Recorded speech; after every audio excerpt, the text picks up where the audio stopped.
যে ঘটনাটি শেয়ার করেছেন এটি ওনার জন্মের কয়েক বছর আগে ঘটেছে এবং ওনার নিজের পরিবারের সঙ্গেই ঘটেছে। ঘটনাটি 1998 সালে ঘটে। আর এই ঘটনাটি উনি ওনার পরিবারের মুখ থেকে শুনেছেন, ওনার পরিবারের সকলেই জানে এবং আশেপাশের লোকজন জানে। ওনার আম্মু তখন প্রেগনেন্ট ছিলেন। একদিন কি হয়, সন্ধ্যার পর ওনার আব্বু আম্মু দুজনেই খাটের উপর বসেছিলেন। হঠাৎ করে ওনার আব্বু দেখতে পান যে একটি কালো সাপ, মাঝারি সাইজের একটি কালো সাপ, সে কি করছে, ওই খাটের যে পায়া রয়েছে ওই পায়া বেয়ে আস্তে আস্তে উপর দিকে উঠছে। তো এই রাসেল ভাইয়ের আব্বু উনি কিন্তু সাপটা দেখে খুব ভয় পেয়ে যান, কিন্তু বিছানা থেকে নামার সাহস পাচ্ছেন না, চুপ করে বসে আছেন যে কি হয় না হয় একটু দেখি। তো সাপটা কি করে, ঠিক মানুষ যেভাবে মাঝে মাঝে উকি দেয়, মাথাটা একটু উকি দিয়ে আবার মাথাটা সরিয়ে নেয়, ঠিক সেভাবে একটু উকি বেড়ে আবার সুসুর করে খাটের পায়া থেকে নেমে একটু দূরে গিয়ে এই রাসেল ভাইয়ের আব্বু আম্মুর দিকে এক দৃষ্টিতে তাকিয়ে থাকে। এই রাসেল ভাইয়ের আব্বু উনি আর দেরি না করে তাড়াতাড়ি ঘরের কোণা থেকে একটা লাঠি নিয়ে সাপটাকে দ্রুত পিটিয়ে মেরে ফেলে। এরপর সবকিছু স্বাভাবিক। এর 1 মাস পর সকালবেলা রাসেল ভাইয়ের একটি বোন জন্মগ্রহণ করেন, কিন্তু সমস্যা হয় সন্ধ্যার পর থেকে। সারাদিন ভালোই ছিল সে, সন্ধ্যার পর থেকে সেই বোনটি কান্নাকাটি শুরু করে। কিছুতেই তার কান্না থামানো যাচ্ছিল না, সারা রাত এইভাবে কান্না করছে। অদ্ভুত বিষয় হলো ফজরের আজান যখন শুরু হয় সাথে সাথে তার কান্না বন্ধ হয়ে যায় এবং ঘুমিয়ে পড়ে। বিষয়টি তখন স্বাভাবিকভাবেই নেয় বাড়ির সকলে। সকালবেলা নাতনি হয়েছে এই খবর তো পেয়ে গিয়েছিলেন ওই নানা, মানে রাসেল ভাইয়ের নানা। উনি কি করেছেন, উনি নাতনিকে দেখতে এসেছেন। ওনার নাতনি ছিলেন হচ্ছে একজন কবিরাজ। তো যখন তার কাছে এসেছেন, বাচ্চার কাছে, তখনই তিনি বলে ওঠেন যে শেষ রে, সব শেষ, সব শেষ হয়ে গেল। এত কিছু হইলো, আমাকে একবারও তোরা জানালি না। মূলত উনি ছিলেন একজন কবিরাজ, ওনার কাছে একটা ভালো জিন ছিল, পরহেজগার একজন জিন। তো মূলত হয়তোবা এই কারণেই উনি এই বিষয়টি বলতে পেরেছিলেন। তো সবাই অবাক হয়ে তাকে জিজ্ঞেস করেন যে কি হয়েছে। তখন তিনি বলেন, বিশেষ করে এই ঘটনাটি রাসেল ভাই দাদিকে বলেন যে আমার নাতনি তো অনেক শক্তিশালী একটা জিনের খপ্পরে পড়েছে, আর এর থেকে বাঁচানো তো অসম্ভব বলে মনে হচ্ছে। এদিকে কি হয়, হঠাৎ করে ওই ছোট্ট মেয়েটি, সদ্য ভূমিষ্ঠ মেয়েটি, একদিন যার বয়স 2 দিনে পা দিয়েছে, সে অনেক জোরে হাসি শুরু করে।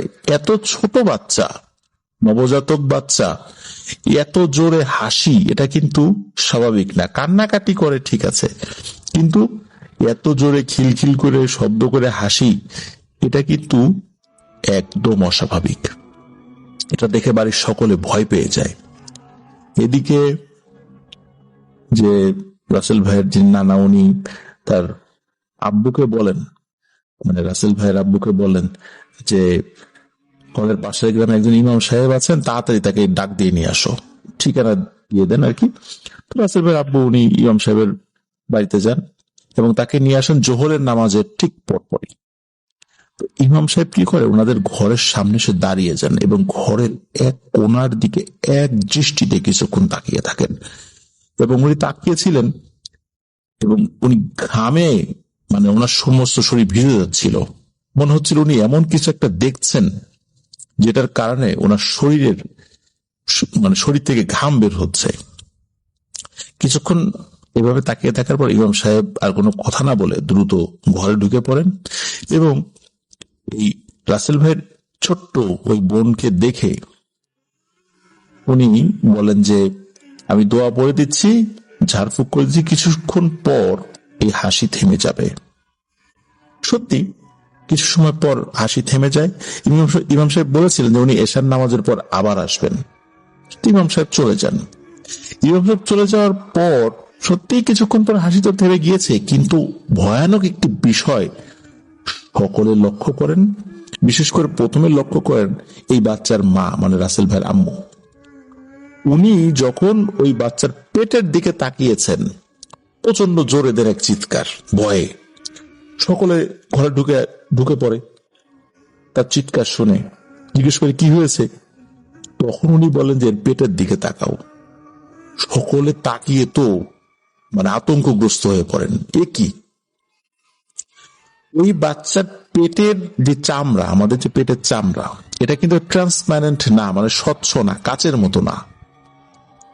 কিন্তু মনে হচ্ছে ওই বাচ্চার চামড়াটা এমন পাতলা হয়ে গেছে, পেটের চামড়া মানে স্বচ্ছ হয়ে গেছে। অনেক সময় আমরা দেখি যে কোন প্রাণীর বাচ্চা সদ্য ভূমিষ্ঠ হয়ে, যেমন পাখির বাচ্চা ভূমিষ্ঠ হওয়ার পর শরীরের চামড়া এতটা পাতলা থাকে, শরীরের ভিতরের বিভিন্ন অর্গান গুলো দেখা যায়। মনে হচ্ছে ওই বাচ্চার পেটের চামড়া এতটা পাতলা হয়ে গেছে, ওই পেটের ভিতরের মানে যা যা আছে সবকিছু দেখা যাচ্ছে। এমন তো হওয়ার কথা না, সে তো জন্মগ্রহণ করেছে এই অবস্থায় না। এরপরে কি হয়, শরীরের অন্যান্য যে অংশ, সেই অংশের চামড়াগুলো এরকম পাতলা হতে থাকে এবং শরীরের অন্যান্য অংশের যেই চামড়ার নিচে যে অর্গানগুলো রয়েছে সেগুলো স্পষ্টভাবে দেখা যেতে শুরু করে। এটা কিন্তু বিকালের দিকে শুরু হয়েছে, মানে পরন্ত বিকেলের দিকে। আর সন্ধ্যার দিকে আরো একটি মর্মান্তিক ঘটনা ঘটে। ওই বাচ্চাটি, মানে রাসেল ভাইয়ের সেই বোনটি পৃথিবী থেকে বিদায় নেয়। পৃথিবী থেকে বিদায় নেওয়ার সময় তার শরীরের ভেতরের প্রত্যেকটা অঙ্গ প্রত্যঙ্গ, সেটার উপরে থাকা যে চামড়া সেটা স্বচ্ছ হয়ে গিয়েছিল এবং তার ভেতরে থাকা সব জিনিস, তার শরীরের রগ এবং রক্ত প্রবাহিত হচ্ছে সেটাও, মানে যেই যেদিকে প্রবাহিত হয় আর কি, সেটাও দেখা যাচ্ছিল। সে তো মারা গিয়েছে, এখন তো রক্ত প্রবাহিত হবে না, কিন্তু রক্তগুলো জমে যে কালো হয়ে গেছে সেটা বোঝা যাচ্ছিল। আর শরীরের যেমন চোখের নিচে যদি এখানে হাড় রয়েছে, কিন্তু সেটাও নাকি দেখা যাচ্ছিল। চোখের ভিতরের যেই মানে ইয়েগুলো, রগগুলো রয়েছে, মাথার ব্রেইন, সেটা দেখা যাচ্ছিল। এমন একটা অবস্থা, এটা দেখলে তো আসলে যে কেউ ভয় পাবে। সারা বাড়িতে শোক এবং কান্নার রোল পড়ে যায়। ইমাম সাহেব এশার নামাজের পরে ওনার আসার কথা ছিল, উনি আসেন, কিন্তু এসে দেখেন বাচ্চাটি আর নেই। ইমাম সাহেব বলেন যে দ্রুত এই বাচ্চাটিকে দাফন করতে হবে। দ্রুত দাফন কাফন শেষ করে ইমাম সাহেব বলেন যে আপনাদের বাড়িতে আমি যখন ঢুকি তখন আমি একটি ভয়ানক দৃশ্য দেখেছিলাম। আমি দেখি লোমশ একটা প্রাণী, মানুষের অবয়বের মতোই, 2 পা 2 হাত মাথা রয়েছে, একটা প্রাণী দাঁড়িয়ে রয়েছে, চোখ দুটো জলজল করছে। ওটা দেখে আমি ভয় পেয়েছিলাম অনেক। আমি বুঝতে পারছিলাম না যে আসলে ঘটনাটা কি। আমি যখন বাড়িতে ফেরত যাওয়ার পর আমি আমার মাধ্যম দিয়ে তথ্য নিয়ে জানতে পারি আপনি কোন একটা প্রাণীকে 1 মাস আগে আঘাত করে হত্যা করেছিলেন এবং সেটি ছিল একটা সাপ। তখন রাসেল ভাইয়ের বাবা বলেন, হ্যাঁ, একটা কালো সাপ, সে হঠাৎ করে বিছানার উপরে চলে এসেছিল, উকি দিয়েই নেমে যায়, পরে আবার তাকিয়ে থাকে, ভয়ে ওটাকে সাথে সাথে মেরে ফেলি। তখন হুজুর বলেন ওটি আসলে কোনো সাপ ছিল না। এই বাড়িতে হঠাৎ করে 2টো দুষ্টু প্রকৃতির জিনের বসবাস শুরু হয়। এই 2টা ছিল আপন ভাই। এই আপন ভাইদের একজনকে আপনি মেরে ফেলেছেন, আর এই কারণেই আর এক ভাই এটার বদলা নিয়েছে। আমি চেষ্টা করছি এটাকে এখান থেকে তাড়ানোর জন্য। ওই দিন রাত্রেই রাসেল ভাইয়ের মা বাবা দুজনই স্বপ্ন দেখেন যে একটা লোমশ একটা প্রাণী, মানুষের মতো অবয়ব, চোখ দুটো জ্বলছে, ঠিক যেমনটা ইমাম সাহেব বলেছিলেন। দুজনের স্বপ্ন কিন্তু পৃথক পৃথক ছিল, কিন্তু একই ছিল। মূল বিষয়টা একই ছিল। দুজনকেই বলেছে যে তোদের কোনো সন্তান আমি হতে দেব না, আমার ভাইয়ের হত্যার বদলা আমি নেব। এরপরে তাদের ঘুম ভেঙে যায়। পরে যখন দিনের বেলা একে অন্যকে শেয়ার করেন তখন দেখেন তারা একই স্বপ্ন দেখেছেন। এরপর বেশ কিছুদিন এই একই স্বপ্ন দেখেছেন। ওদিকে ইমাম সাহেব উনি চেষ্টা করে যখন ব্যর্থ হন যে ওইটাকে তাড়াতে, তখন উনি আর একটা সন্ধান দেন যে এই সন্ধানে গেলে ভালো একজন হুজুরকে পাওয়া যাবে। তো সেখানে যান, এটা জামালপুরের এক ইমাম সাহেব, তার কাছে যান। তার কাছে গিয়ে সব ঘটনা খুলে বলার পর ওই ইমাম সাহেব এই বাড়িতে আসেন। আসার পরে অনেক চেষ্টা করে ওই দুষ্ট জিনকে তাড়াতে সক্ষম হয়েছিলেন। এরপর থেকে আল্লাহর রহমতে আর কোনো সমস্যা ওই বাড়িতে হয়নি। আর এরপরেই 2000 সালের কাছাকাছি সময়ের দিকে জন্ম হয় রাসেল ভাইয়ের। তো এরপর থেকে ওনাদের পরিবারে মানে স্বাভাবিকভাবেই সবকিছু চলছে, আল্লাহর অশেষ রহমতে নতুন করে কোনো সমস্যা হয়নি। প্রিয় লিসেনার্স, এই ছিল ঘটনা। ধন্যবাদ জানাচ্ছি রাসেল ভাইকে, চমৎকার একটি ঘটনা আমাদের সাথে শেয়ার করেছেন যেটি তার পরিবারের সাথে ঘটেছিল। প্রিয় লিসেনার্স, আশা করছি ঘটনাটি আপনাদের ভালো লেগেছে। আর ভালো লাগলে এখনো যারা আমাদের চ্যানেল সাবস্ক্রাইব করেননি তারা দ্রুত সাবস্ক্রাইব করে ফেলুন প্লিজ। আর যারা ইতিমধ্যে সাবস্ক্রাইব করে ফেলেছেন অসংখ্য ধন্যবাদ, জাযাকাল্লাহ খাইরান। আর আমাদের চ্যানেলে আপনারা তো সাবস্ক্রাইব করেছেনই, কিন্তু আমাদের কিন্তু একটি ফেসবুক পেজ এবং গ্রুপ রয়েছে একই নামে, আফনান দ্য হরর ওয়ার্ল্ড। আপনারা আমাদের এই ফেসবুক পরিবারের সদস্য হয়ে যেতে পারবেন। আপনারা আপনাদের মূল্যবান মতামত পোস্ট করে বা কমেন্ট সেকশনে জানাতে পারবেন। তো আপনারা আমাদের এই পরিবারের সদস্য হয়ে যান দ্রুত প্লিজ। আপনারা যারা ঘটনা পাঠাতে চান তারা লিখে অথবা রেকর্ড করেছে কোনোভাবে ঘটনা পাঠাতে পারবেন afnanthehorrorworld@gmail.com এই ইমেল অ্যাড্রেসে। আর ইমেল অ্যাড্রেসের স্পেলিংটা আমরা আমাদের ভিডিও ডেসক্রিপশনে দিয়ে রেখেছি, সেখানে গিয়ে স্পেলিংটা চেক করে নিতে পারবেন।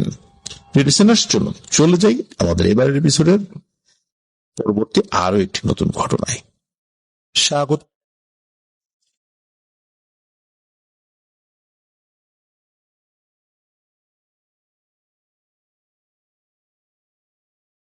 প্রিয় লিসেনার্স, এখন যে ঘটনাটি আমি আপনাদের সামনে উপস্থাপন করতে যাচ্ছি, এই ঘটনাটি যিনি পাঠিয়েছেন তিনি চট্টগ্রাম মেডিকেল কলেজের 60তম ব্যাচের একজন স্টুডেন্ট, নাম প্রকাশে অনিচ্ছুক।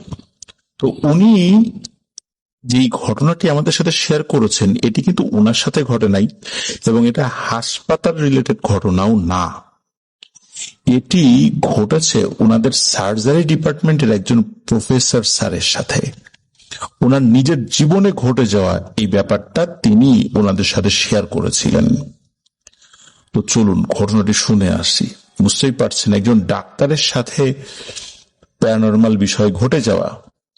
একজন ডাক্তার কিন্তু সর্বোচ্চ চেষ্টা করেন যে মেডিকেল সায়েন্সের বিভিন্ন বিষয়গুলো প্রয়োগ করে সেই বিষয়গুলোর ব্যাখ্যা খোঁজার জন্য, কিন্তু যখন এগুলো খুঁজে পান না তখনই কিন্তু উনি নিশ্চিতভাবে বুঝতে পারেন এটি প্যারানরমাল ঘটনা। শুরু করি ঘটনাটি। সালটা 1994। তিনি সদ্য ডাক্তার হয়েছেন। কয়েক মাসের মধ্যেই সরকারি চাকরি হয়ে যায় ওনার। রেজাল্ট ভালো থাকায় ঢাকা মেডিকেল কলেজে পোস্টিং হয়।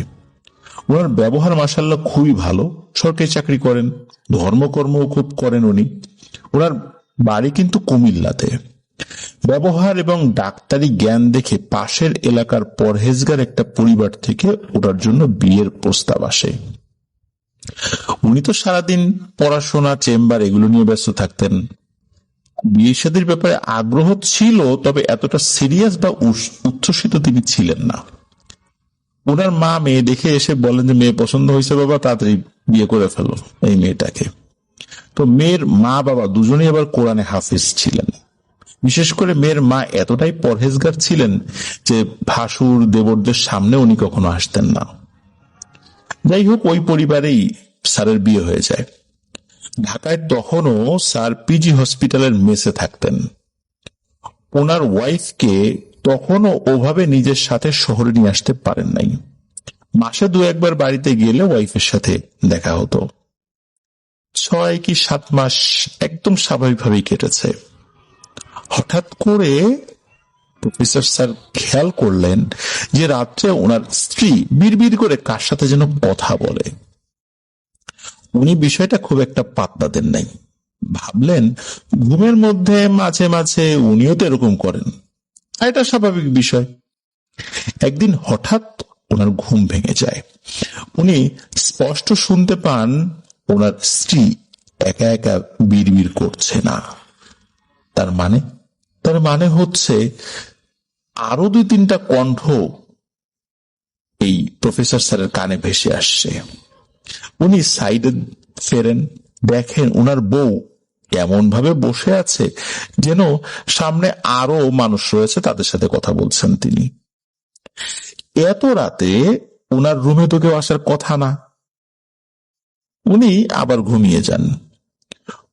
উনি কিন্তু একটা বিষয় খেয়াল করেন, সাধারণত কিন্তু ওনার রাত জাগার অভ্যাস ছিল, নাইট ডিউটি করতে হতো হসপিটালে।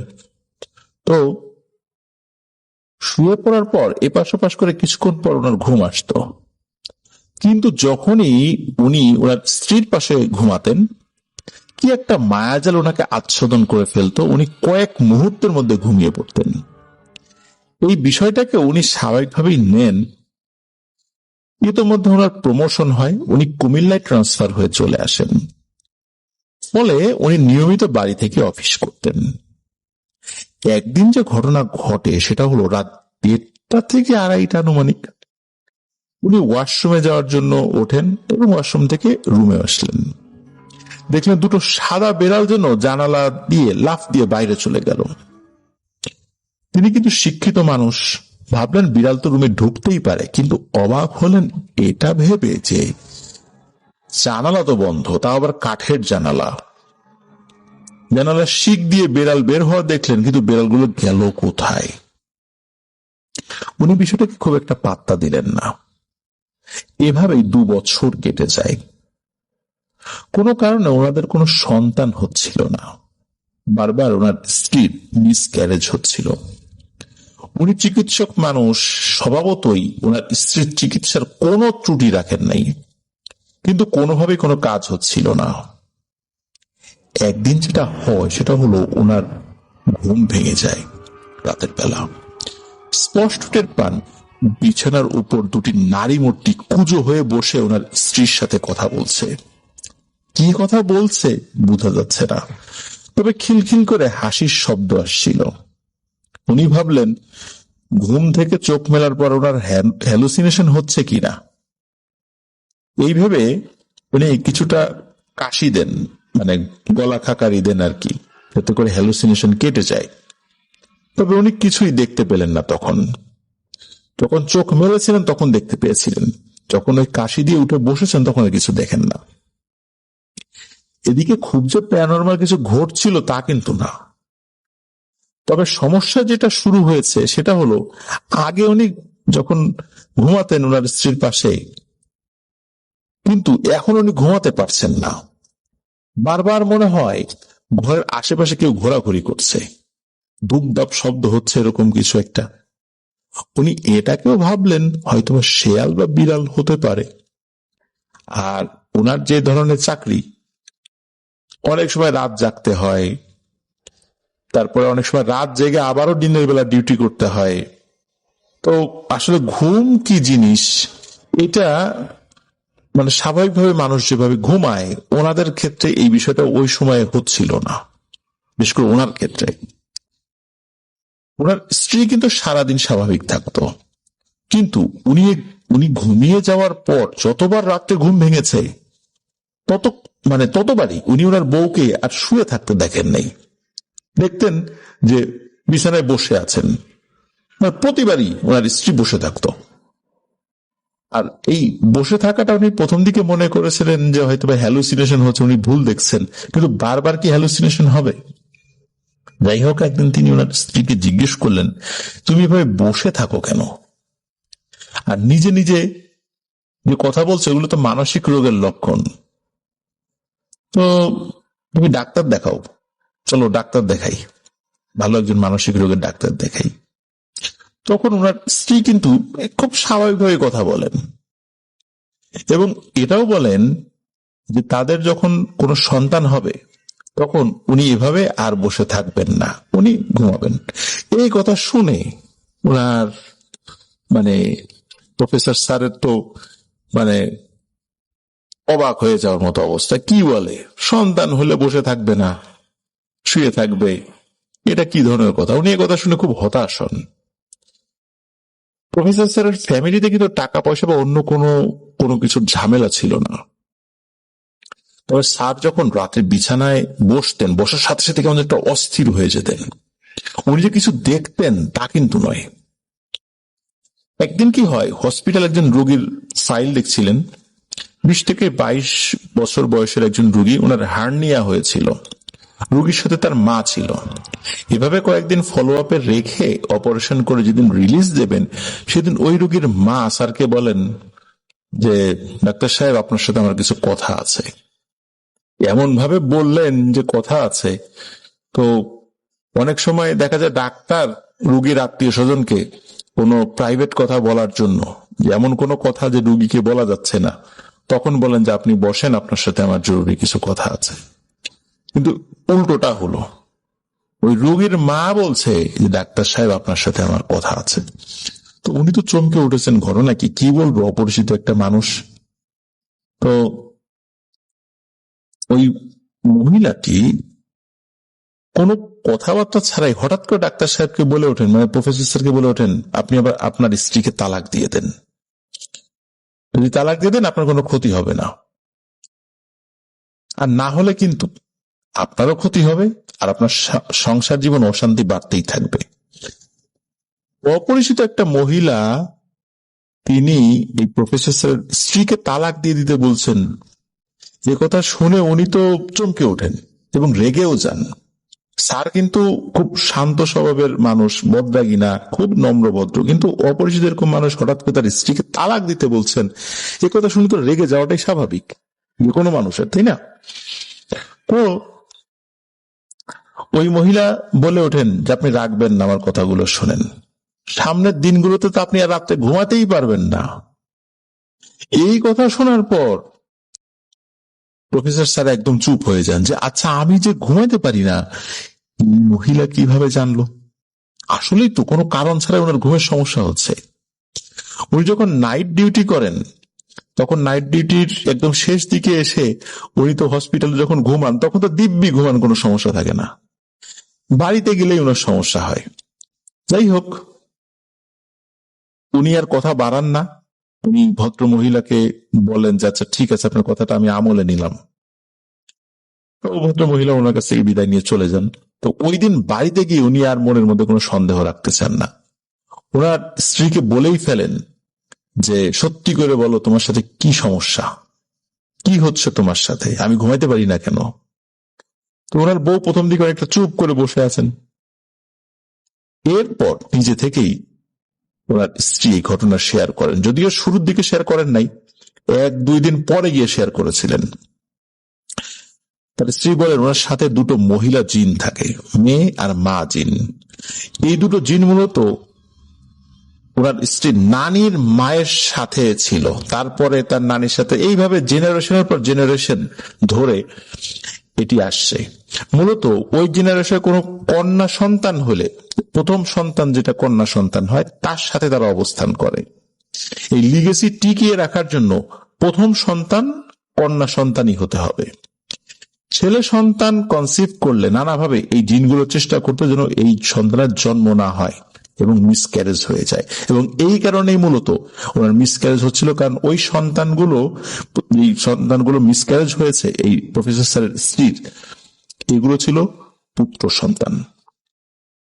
যাই হোক, পরবর্তীতে স্যারের বিভিন্ন ধরনের সমস্যা দেখা দেয়। বছর ঘুরতে না ঘুরতেই একটা পর্যায়ে উনি আসলে বাধ্য হয়েই আলাদা হয়ে যান তার স্ত্রী থেকে এবং চট্টগ্রামে সেটেল হয়ে যান।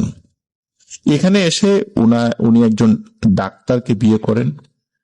অবাক করা বিষয়, স্যারের এখন 2 মেয়ে, আর স্যারের 1 মেয়ে, এই যে আমাদেরকে যিনি ঘটনা পাঠিয়েছেন, তাদেরই ব্যাচমেট, মানে 60তম ব্যাচের একজন স্টুডেন্ট। প্রিয় লিসেনার্স, খুবই অদ্ভুত একটি ঘটনা, তাই না? ওরকম কিন্তু ভয়ের ঘটনা কিন্তু না যে ভয়ানক কিছু দেখেছে, চেপে ধরেছে গলা বা এরকম কিছু না। কিন্তু দেখুন, একজন ডাক্তার হয়েও, প্রফেসর লেভেলের একজন ডাক্তার হয়েও, যিনি একজন শিক্ষক, বহু ডাক্তারের আবার উনি শিক্ষক, উনিও এই ধরনের সমস্যার মুখোমুখি হয়েছেন এবং এটার উনি ব্যাখ্যা করতে পারেন নাই। একটা পর্যায়ে এসে ওনাকে আলাদাই হয়ে যেতে হয়েছিল, বাধ্য হয়ে। সংসার করতে পারেন নাই ওনার প্রথম স্ত্রীর সাথে। তো এটি ছিল ঘটনা। ধন্যবাদ যিনি ঘটনা পাঠিয়েছেন। সঙ্গত কারণ তার নামটি বলতে পারিনি, প্রফেসর স্যারের নামটি বলতে পারিনি আমরা, তো কারণ বুঝতেই পারছেন যে বিষয়গুলো একটু সেন্সিটিভ, এই কারণে নামটা বলা হয়নি। লিসেনার্স, আশা করছি ঘটনাটি আপনাদের ভালো লেগেছে। আর ভালো লাগলে যারা আমাদের চ্যানেলে এখনো সাবস্ক্রাইব করেননি তারা দ্রুত সাবস্ক্রাইব করে ফেলুন প্লিজ। আর যারা ইতিমধ্যে সাবস্ক্রাইব করে ফেলেছেন তাদেরকে অসংখ্য ধন্যবাদ, জাযাকাল্লাহ খাইরান। আপনারা কিন্তু আমাদের ফেসবুক পেজ এবং গ্রুপের সাথে যুক্ত হয়ে আপনারা আপনাদের মূল্যবান মতামত পোস্ট বা কমেন্ট করে জানাতে পারেন। আর এই জন্য আপনারা আমাদের পরিবারের সদস্য হয়ে যান। আমাদের যে ফেসবুক পেজ এবং গ্রুপ একই নাম, আফরান দ্য হোল ওয়ার্ল্ড, এই দুটো লিংক আমরা আমাদের ভিডিও ডেসক্রিপশনে দিয়ে রেখেছি। সেখানে গিয়ে আপনারা আমাদের পরিবারের সদস্য হয়ে যেতে পারবেন। আর আপনারা যারা ঘটনা পাঠাতে চান তারা লিখে অথবা রেকর্ড করে যে কোনোভাবে ঘটনা পাঠাতে পারবেন afrantheholeworld@gmail.com এই ইমেল অ্যাড্রেসে। আর ইমেল অ্যাড্রেসের স্পেলিংটা আমরা আমাদের ভিডিও ডেসক্রিপশনে দিয়ে রেখেছি, সেখানে গিয়ে স্পেলিংটা চেক করে নিতে পারবেন। লিসেনার্স, চলুন চলে যাই আমাদের এবারের এপিসোডের পরবর্তী আরো একটি নতুন ঘটনায়। প্রিয় লিসেনার,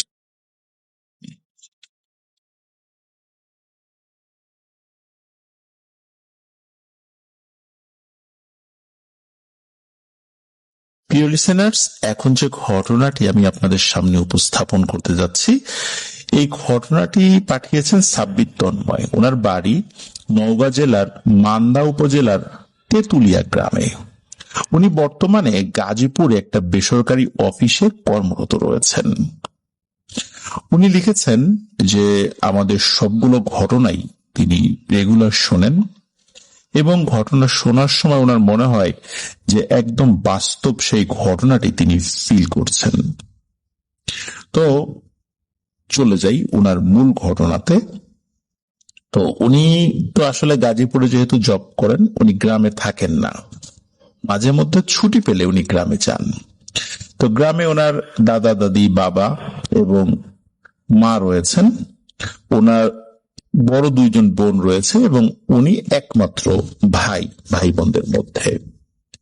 তো ওনার আসলে অন্য কোনো ভাই নেই, তবে ওনার একজন চাচাতো ভাই আছে, তার নাম হচ্ছে আতিকুর। ছোটবেলা থেকেই তার সাথে মানে একসাথে বড় হয়েছেন, ভাই বন্ধু একই জিনিস আর কি, সেই আতিকুর। তো 6 থেকে 7 মাস আগে তার বিয়ে হয়েছে। মূলত এই কেন্দ্রিক একটি ঘটনা, মানে ওই সময়ের একটি ঘটনা। তো উনি গাজীপুরে আছেন, অফিস চলছে, হঠাৎ করে সে আতিকুর তাকে ফোনে জানান যে হঠাৎ করে বিয়ে ঠিক হয়েছে, দ্রুত ছুটি নিয়ে যেন সে চলে আসে। তো উনিও খুশি, ভাইয়ের বিয়ে। তো অফিস থেকে 4 দিনের ছুটি নিয়ে বাড়ির পথে রওনা দেন। তো উনি প্রয়োজনীয় যা যা আছে গুছিয়ে গাজীপুরের চন্দ্রা বাস কাউন্টার থেকে রওনা দেন। তো গাজীপুর থেকে উনি রাজশাহীর বাসে উঠেছিলেন, প্রায় 5 ঘন্টা সময় লাগবে। আর রাজশাহী শিরোইল বাস স্ট্যান্ডে উনি নামেন, তখন রাত প্রায় 1টা বাজে। রাজশাহী থেকে নওগাঁ রোডটি হচ্ছে উত্তর দক্ষিণের। রাজশাহী থেকে নওগাঁ রোডের মাঝে ওনাদের মান্দা উপজেলা, আর সেখান থেকে একটি বাজারে যেতে হবে, যেটা ওনাদের বাজার, সেটা হলো কামারপাড়া বাজার। তো ওইখানে যাওয়ার জন্য সিএনজিতে যেতে হবে। তো সিএনজিতে যাওয়ার জন্য তো উনি ওখানে দেখেন যে অনেকগুলো সিএনজি দাঁড়িয়ে রয়েছে, তো সেখানে তাদের সাথে দরদাম করেন। কিন্তু সমস্যা হলো কামারপাড়া যে বাজার, ওইখানে যেতে চান না ওই সিএনজিরা বা সিএনজি ড্রাইভাররা, তারা আরো আগে একটা জায়গায় যেতে চান। তখন উনি জিজ্ঞেস করেন ওইখান থেকে আবার যাব কিভাবে। তখন ওই সিএনজিরা বলে যে ওখান থেকে ভ্যানে যাওয়া যাবে। কি আর করা, উঠে পড়েন। তো সিএনজিওয়ালা যথারীতি তার সাথে যেখানে নামানোর চুক্তি হয়েছিল সেখানে নামিয়ে দেন। নামিয়ে দেওয়ার পর উনি তো এখন ভ্যানের জন্য অপেক্ষা করছেন। রাত 2টো পার হয়ে গেছে, কোনো ভ্যান নাই। আর এই অবস্থায় এত রাত্রে আসলে ভ্যান পাওয়ার কথাই না। তো উনি ওয়েট করছেন, প্রায় 20 মিনিট ওয়েট করেন। এই 20 মিনিট পরে হঠাৎ করে দেখেন যে একজন মানুষ, হাতে লাঠি, গলায় বাঁশি, খাকি ড্রেস পরা, দেখেই বোঝা যাচ্ছে ওই বাজারের নাইট গার্ড আর কি। তো তার সাথে কথা বলেন, কথা বলার পর ওই নাইট গার্ড বললেন যে এত রাত্রে ভ্যান ট্যান পাওয়া যাবে না, অযথা দাঁড়িয়ে থেকে লাভ নাই। উনি হাঁটা ধরতে বলেন, আল্লাহর নামে হাঁটা শুরু করতে। তো উনিও 7-5 না ভেবে হাঁটা শুরু করেন। কামারপাড়া বাজার থেকে ওনাদের যেই বাজার, এটার মাঝে একটা ব্রিজ রয়েছে। এই ব্রিজটা মূলত এই মূলত ব্রিজটা যেই রাস্তার দুই পাশটা কানেক্ট করেছে, রোডটা হলো উত্তর দক্ষিণ, আর নদীর উপর যে ব্রিজটা, সেই নদীটা হলো পূর্ব পশ্চিম। তো এই রোডের দুই পাশে বিল, আর ওইদিকে আশেপাশে তেমন কোনো বাড়িঘর নাই। আর ওই সময় রাস্তায় গাড়ি ঘোড়াও চলছিল না, মাঝে মাঝে 2-1টা মালবাহী ট্রাক যাচ্ছিল। ওই ব্রিজটার নাম হচ্ছে সিন্দুর পানিয়া ব্রিজ। যারা ওই এলাকায় আছেন তারা হয়তোবা এই ব্রিজটা অবশ্যই চিনে থাকবেন। তো সিন্দুর পানিয়া, এই নামটার একটা কারণ রয়েছে। ব্রিজ থেকে নামলেই হাতের বাম দিকে একটি শ্মশান রয়েছে। নদীর ধার ঘেঁষে পশ্চিম দিকে লম্বা হয়ে চলে গেছে ওই শ্মশানের এরিয়াটা। আর সেই শ্মশানটার নামই মূলত সিন্দুর পানিয়া, এই নামে সবাই ডেকে থাকেন আর কি। ওই শ্মশানটা অনেক বড় বড় আম গাছ ছাড়াও আরো বিভিন্ন বড় বড় গাছে ভর্তি রয়েছে। দূর দূর থেকে দিনের বেলায় মনে হয় জায়গাটা অন্ধকার। তো উনি যখন ব্রিজে উঠছিলেন তখন ওরা ভয় লাগছিল না, আর আশেপাশে লোকজন নাই, এই কারণে ভয় লাগছিল না, বা ভয় লাগছিল এটা কোনো ব্যাপার না, ওনার এমনিতেই ভয় লাগছিল না। তো উনি তো সিগারেট খেতেন, তো ওই অবস্থাতে একটা সিগারেট ধরালেন। ব্রিজটাতে যখন উঠেছেন তখনই মূলত সিগারেটটি ধরিয়েছেন। আর ব্রিজটা পার হতেই অনিচ্ছা সত্ত্বেও শ্মশানের দিকে চোখ পড়ে গেল। চোখ পড়ার সাথে সাথে শরীরটা তখন শিউরে উঠল। মুহূর্তে চোখটা ঘুরিয়ে নিয়ে সামনের দিকে এগোতে থাকলেন। তো কিছু সেকেন্ড এগিয়েছেন, মিনিটও না। এরপর হঠাৎ করে শরীরটা ভার হয়ে যেতে লাগলো। ওই মুহূর্তের অনুভূতিটা আসলে সত্যি ভিন্ন রকমের।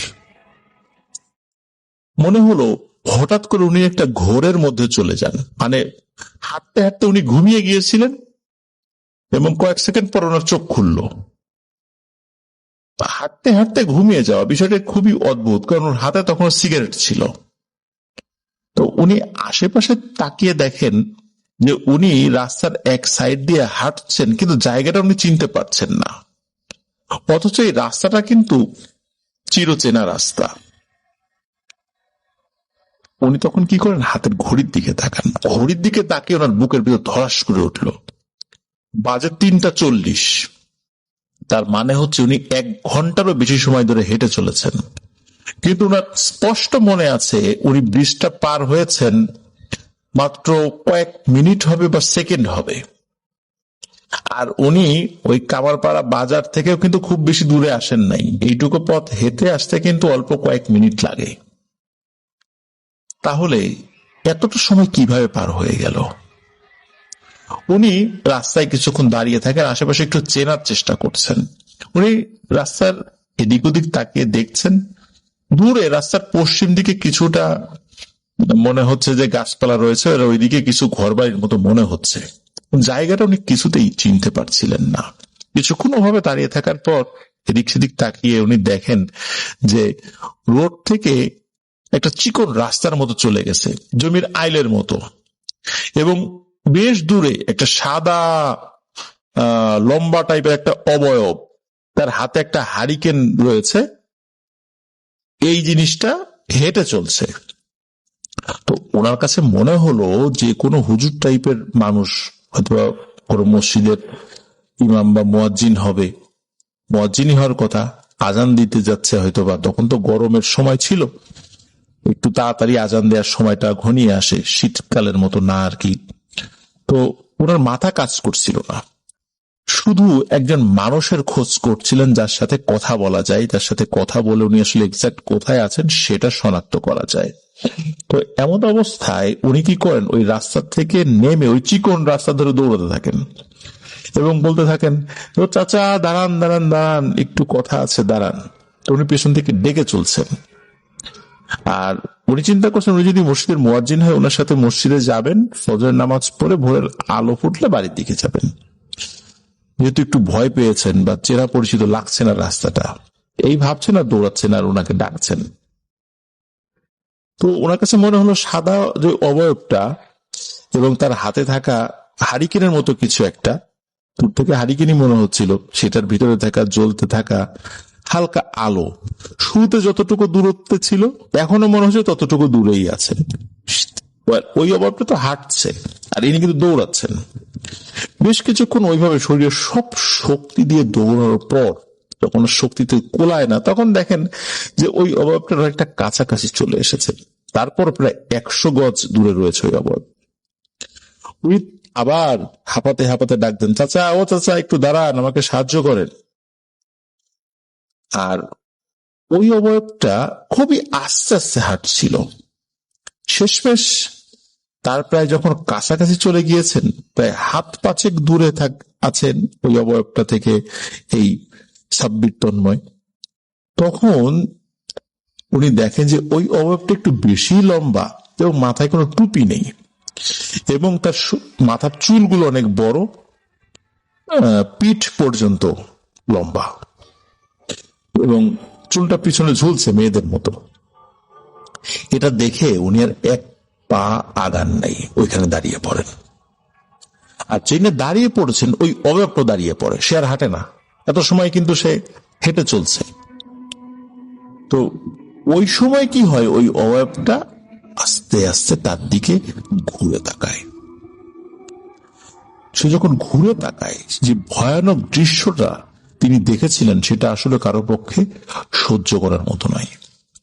তিনি দেখেন মৃত মানুষের মুখ যেমন ফ্যাকাশে হয়ে থাকে, ওই চাঁদের আলোর হালকা যেই আলোটা চারদিকে আলোকিত হয়েছিল সেখানেই স্পষ্ট বোঝা যাচ্ছিল যে ওই অবয়বটার মুখ মৃত মানুষের মতো ফ্যাকাশে সাদা সাদা, আর চোখ দুটোর মাঝে কোনো মণি নেই।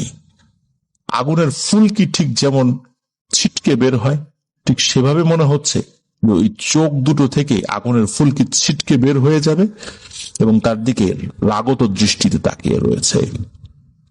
শরীরে কোনো শক্তি ছিল না চিৎকার করার মতো। শুধু এতটুকুই ভাবতে পারছিলেন যে আজকেই ওনার জীবনের শেষ রাত, সকালের সূর্যোদয় হয়তো বা তার দেখা হবে না। ওভাবে কতক্ষণ ছিলেন উনি জানেন না। তো উনি জীবনে প্রথমবারের মতো সেন্সলেস হয়ে পড়ে গিয়েছিলেন। তো ঝাঁকুনি এবং পানির ছিটায় ওনার ঘুম ভাঙে। তখন উনি দেখেন যে 3 জন লোক তাকে ডাকছেন। তারা বলছেন, ও বাবা, তোমার বাড়ি কোথায়, কোথায় যাবা? তখন এই সাব্বির তন্ময় বুঝতে পারেন যে হ্যাঁ, উনি জীবিত আছেন, আল্লাহ তাকে জীবিত রেখেছেন, উনি মারা যান নাই। এবং উনি ওই অবস্থায় কান্নাকাটি শুরু করেন। তখন ওই লোকগুলো বলে, কি হয়েছে বলো। ওই লোকগুলো মূলত আসলে কৃষি কাজ করতে এসেছিলেন। ওই পাশে যে জমি রয়েছে সেই জমিতে কৃষিকাজ করার জন্য এসেছিলেন। ওই আসার পথে দেখেন যে এই সাব্বির তন্ময় পড়ে রয়েছেন। তখন একটু স্বাভাবিক হয়ে সাব্বির তন্ময় বলেন যে আসলে ঘটনা কি হয়েছে। বলার পরে সাব্বির তন্ময় নিজেই আশ্চর্য হন। আশ্চর্য হওয়ার কথা তো এই কৃষকদের, কিন্তু সাব্বির তন্ময় নিজেই আশ্চর্য হন এই ভেবে তাদের মুখে এবং চোখে অবিশ্বাসের কোনো ছাপ নাই, আবার ভয়েরও কোনো ছাপ নাই। একটা দীর্ঘশ্বাস ছেড়ে একজন বলেন যে, আরে বাবা রে, এই ঘটনা এখানে হর হামেশাই ঘটে। তুমি যেটার পাল্লায় পড়েছ সেটাকে আমরা বলি গোদান। এখানে গোদান বললে সবাই চিনতে পারে। আর বিলের শুরুর দিকে ক্ষেত থাকলেও মাঝের দিকে কাদা পানি, ভুলিয়ে ভালিয়ে এই গোদান নামক জিনিসটা সেই কাদা পানিতে মানুষকে নিয়ে গিয়ে উল্টো করে পুঁতে মেরে ফেলে। এই ধরনের ঘটনা এখানে বহু ঘটেছে। তো আল্লাহর অশেষ রহমতে তুমি বেঁচে গিয়েছ। তখন সাব্বির তন্ময় ভাইয়ের মনে পড়ে যে তার সেন্সলেস হওয়ার আগেই উনি আজানের ধ্বনি শুনেছিলেন। হয়তোবা আল্লাহ তাআলা এই কারণে তাকে বাঁচিয়ে দিয়েছিলেন, না হলে অবস্থা খারাপ ছিল। উনি আরো একটা জিনিস শুনে খুবই অবাক হন। উনি যেই জায়গাটাতে এসেছেন সেটা নাকি ওই কামারপাড়া বাজার থেকে 20 থেকে 22 কিলোমিটার দূরে একটা জায়গা। তো এত দূরে উনি কিভাবে আসলেন, কোন দিক দিয়ে আসলেন? উনি তো ওই রাস্তাতেই ছিলেন না। এটা ভেবে তো অবাক হয়েছেন। তখন ওই লোকগুলোও বলে যে এই গোদান যখন কারো ক্ষতি করতে চায় তখন হঠাৎ করে তার ভিতর নাকি একটা ঘুমের একটা ভাব চলে আসে। ওই সময়ে খুব ওই লোকটাকে কোন দিক দিয়ে কোথায় যে নিয়ে যায় এটা বলা খুব মুশকিল। মূলত এই কারণে হয়তোবা সেই ব্রিজ থেকে নামার পর সে গোদানের খপ্পরে পড়েছিল এবং ওই গোদান তার যে এরিয়া, সেই এরিয়াতে তাকে মায়াজাল সৃষ্টি করে নিয়ে এসেছিল। ওই লোকদের মধ্যে একজন তার বাড়ির পথে যাওয়ার জন্য যতটুকু এগিয়ে দিয়ে দরকার আর কি এগিয়ে দেন, একটা গাড়িতে উঠিয়ে দেন, উনি বাড়িতে চলে আসেন। 1 সপ্তাহ জ্বরে বিছানা থেকে উঠতে পারেন নাই। তারপর ওনার দাদি ওনাদের গ্রামের মাদ্রাসার হুজুরের থেকে পানি পড়া নিয়ে খাইয়ে দেন। আর তাছাড়া ডাক্তারও দেখান, ওষুধপত্র খেয়ে আল্লাহর রহমতে তিনি সুস্থ হয়ে যান। আবার গাজীপুরে উনি চাকরিতে ব্যাক করেন। আলহামদুলিল্লাহ, আল্লাহর রহমতে ওনার সাথে আর কোনো সমস্যা হয়নি এবং এরপরে আর তেমন কিছু ওনার সাথে ঘটেওনি। লিসেনার্স, এই গোদানের ঘটনা কিন্তু আমরা বেশ কয়েকটি এপিসোডে কিন্তু আমরা শেয়ার করেছি আপনাদের সাথে। আপনারা অনেকেই আপনাদের এলাকায় এই ধরনের গোদানের ঘটনা আছে বলে আমাদের সাথে শেয়ার করেছেন, জানিয়েছেন। আমরা পর্যায়ক্রমে সেই ঘটনাগুলো ইনশাল্লাহ আপনাদের সামনে উপস্থাপন করব। গোদান রিলেটেড আরো ঘটনা থাকলে লিসেনার্স আপনারা কিন্তু আমাদের সাথে শেয়ার করতে পারেন। আর আপনারা আপনাদের ঘটনা লিখে অথবা রেকর্ড করে যে কোনো ভাবে ঘটনা পাঠাতে পারবেন afnanthehorrorworld@gmail.com এই ইমেল অ্যাড্রেসে। আর ইমেল অ্যাড্রেসের স্পেলিংটা আমরা আমাদের ভিডিও ডিসক্রিপশনে দিয়ে রেখেছি, সেখানে গিয়ে স্পেলিংটা চেক করে নিতে পারবেন। আর আমাদের চ্যানেল যারা ইতিমধ্যে সাবস্ক্রাইব করে ফেলেছেন, জাযাকাল্লাহু খাইরান। আর যারা এখনো সাবস্ক্রাইব করেননি তারা দ্রুত সাবস্ক্রাইব করে ফেলুন প্লিজ। আর আমাদের কিন্তু ফেসবুক পেজ এবং গ্রুপ রয়েছে, যেখানে আপনারা আপনাদের মূল্যবান মতামত পোস্ট করে অথবা কোনো পোস্টের নিচে কমেন্ট করে জানাতে পারবেন। আফনান দ্য হরর ওয়ার্ল্ড নামে আমাদের ফেসবুক পেজ এবং গ্রুপ রয়েছে, যার লিঙ্ক আমরা আমাদের ভিডিও ডেসক্রিপশনে দিয়ে রেখেছি। সেখানে গিয়ে আপনারা আমাদের লিঙ্কে প্রবেশ করুন এবং আমাদের পরিবারের সদস্য হয়ে যান। প্রিয় লিসেনার্স, চলুন আমরা চলে যাই আমাদের এবারের এপিসোডের পরবর্তী আরো একটি নতুন ঘটনায়।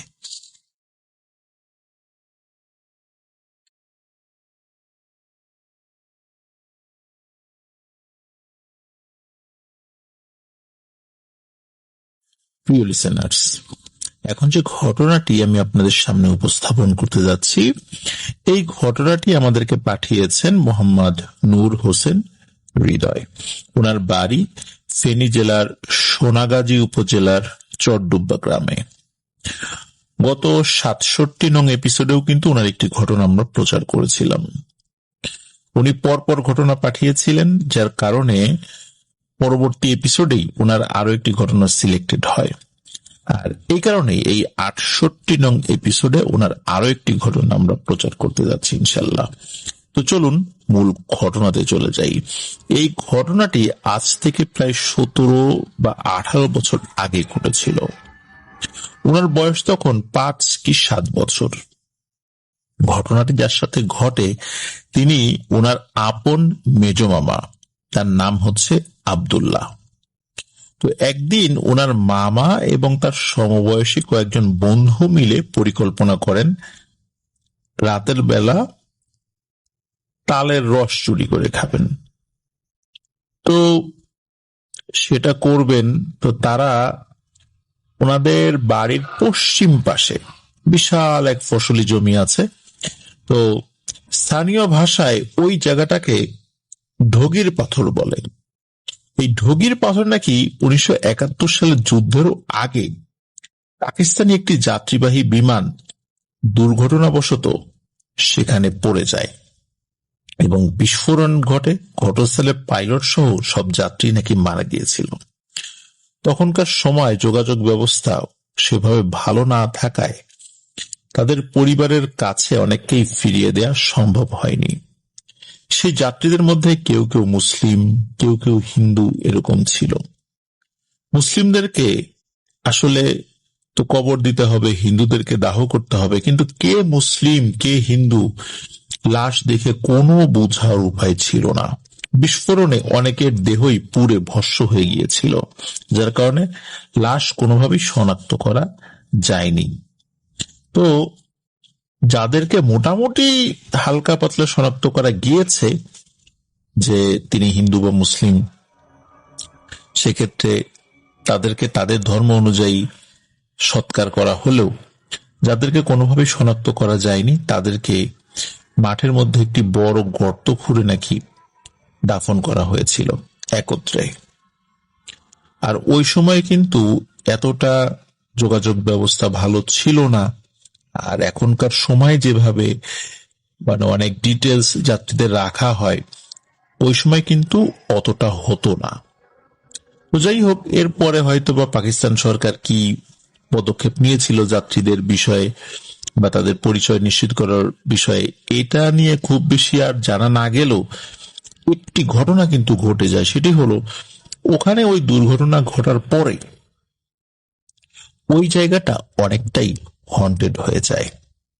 কেউ কেউ নাকি সেখানে রাতের বেলা কিছু লোকের অবয়ব দেখত, তারা মুখের মধ্যে আগুন নিয়ে মাঠের এই প্রান্ত থেকে অপর প্রান্তে দৌড়াদৌড়ি করছে, আগুনের গোলার মতো কিছু একটা এদিক ওদিক একে অপরকে ছুঁড়ে মারছে। আবার কেউ কেউ নাকি দেখতো দিনের বেলা যে জমি বা মাঠ একদম শুষ্ক, রাতের বেলা সেই মাঠে হাঁটু সমান পানি, আর বেশ কিছু নারী পুরুষ নাকি সেই পানিতে ঠেলা জাল দিয়ে মাছ শিকার করছে, কিন্তু তাদের কাউকেই এলাকার লোক বলে মনে হতো না। আর তারা দেখতে সাধারণ মানুষের তুলনায় বেশ একটু লম্বা আকৃতির ছিল। তো সেই ঢগির মাঠ কিংবা পাথর যাই বলি না কেন, সেখানে আরো নাকি কিছু ঘটনা রয়েছে, সেদিকে আমরা না যাই। তো মাঠের মাঝখানে ছিল উঁচু টাইপের একটা মাটির ঢিবির মতো, আর সেই ঢিবির উপরে ছিল বেশ পুরনো কয়েকটা তাল গাছ। ওনার মামারা সেই তাল গাছ থেকেই রস চুরি খাওয়ার একটা প্ল্যান করেছিল, কারণ সেই তাল গাছের যেই অবস্থান বা ওখানে যেরকম রসগুলো হতো, বেশ অনেক রসই হতো নাকি ওইখানে। আর ওই তাল গাছের তালগুলো নাকি আকারে অন্যান্য তাল গাছের থেকে বড় হতো, তবে ওখানে তেমন কেউ আসলে যেত না। তাল যখন পাকতো ভাদ্র মাসে, তখন লোকজন যারা ওই আশেপাশে খেতে কাজ করত, তখন গাছের নিচে তাল পড়ে থাকলে, যদি পড়ে থাকতে দেখতো, সেটা নিয়ে আসতো, কিন্তু গাছে উঠে গিয়ে সেই তাল পাড়ার সাহস কারো হতো না। তো সেই গাছের কাছে যখন ওনার মামা এবং তার বন্ধুরা তাদের প্রয়োজনীয় সরঞ্জাম, যেমন দা, গাছে ওঠার জন্য জোনা বা কাছি, রশি ইত্যাদি এগুলো নিয়ে গিয়েছিল, তো সেখানে গিয়ে তারা দেখতে পায় গাছের নিচে, রাতের বেলা কিন্তু গিয়েছে, তো গাছের নিচে কালো রঙের আকারে একটু বড় একটা বিড়াল গাছের নিচে ঘোরাঘুরি করছে। তো ওনার মামারা বিষয়টা স্বাভাবিকভাবেই নেন। যখন কেউ একজন গাছে উঠতে যাওয়ার জন্য সামনের দিকে যান, বিড়ালটা হঠাৎ অদ্ভুতভাবে রাগান্বিত স্বরে গর্জন করতে থাকে, বেশ রাগান্বিত ভাব তার। তখন সবাই একটু অবাক হয়ে বিষয়টা দেখে, আর যে গাছে উঠতে গিয়েছিল সে এমনিতেই ভীতু প্রকৃতির ছিল, তার কাছে বিষয়টা অস্বাভাবিক লাগে, সে গাছে না উঠে পিছু ফেরত আসে আর কি। তখন আর একজন যায় গাছে উঠতে, সে একটু সাহসী ছিল, তো সে বিড়ালের এই অস্বাভাবিক আচরণের পাত্তা না দিয়ে বিড়ালটাকে এড়িয়ে গাছে উঠতে যায়। বিড়ালটা হঠাৎ তখন কি করে, এক লাফে গাছের উপর উঠে যায়, আর লোকটা গাছে উঠছে, যখন একদম তাল গাছের মাথার কাছে চলে এসেছে, তখন কি হয় যে আর উপর উঠতে পারে না, কারণ উপরের ওই অংশটুকু নাকি খুবই পিচ্ছিল। বাধ্য হয়ে সে নিচে নেমে আসে, কিন্তু লোকটা যখন নিচে নেমে আসলো, দেখা গেল ওই বিড়ালটাও নিচে চলে এসেছে। আর পরিস্থিতি যখন স্বাভাবিক মনে হলো, আর একজন উঠতে জায়গা আছে, তখন বিড়ালটি আবারও গাছের উপরে উঠে যায় এক লাফে। আবারও নাকি ওই অংশটুকু পিচ্ছিল মনে হয়। পরবর্তীতে যিনি উঠেছিলেন তিনি আর উঠতে পারেননি। লোকটা তখন গাছে উঠতে না পেরে আবার নিচে চলে আসে। কিন্তু গাছের উপরের দিকে টর্চ লাইট মেরে দেখলে কিছুই দেখা যায় না, সবকিছু ঠিকঠাক মনে হয়। কোনো জায়গায় যদি পিচ্ছিল হয়ে থাকে তাহলে তো একটু চকচক তো করতেই পারে, তাই না? চিকচিক করে যেখানে পিচ্ছিল হয়ে থাকে, কিন্তু একদম স্বাভাবিক।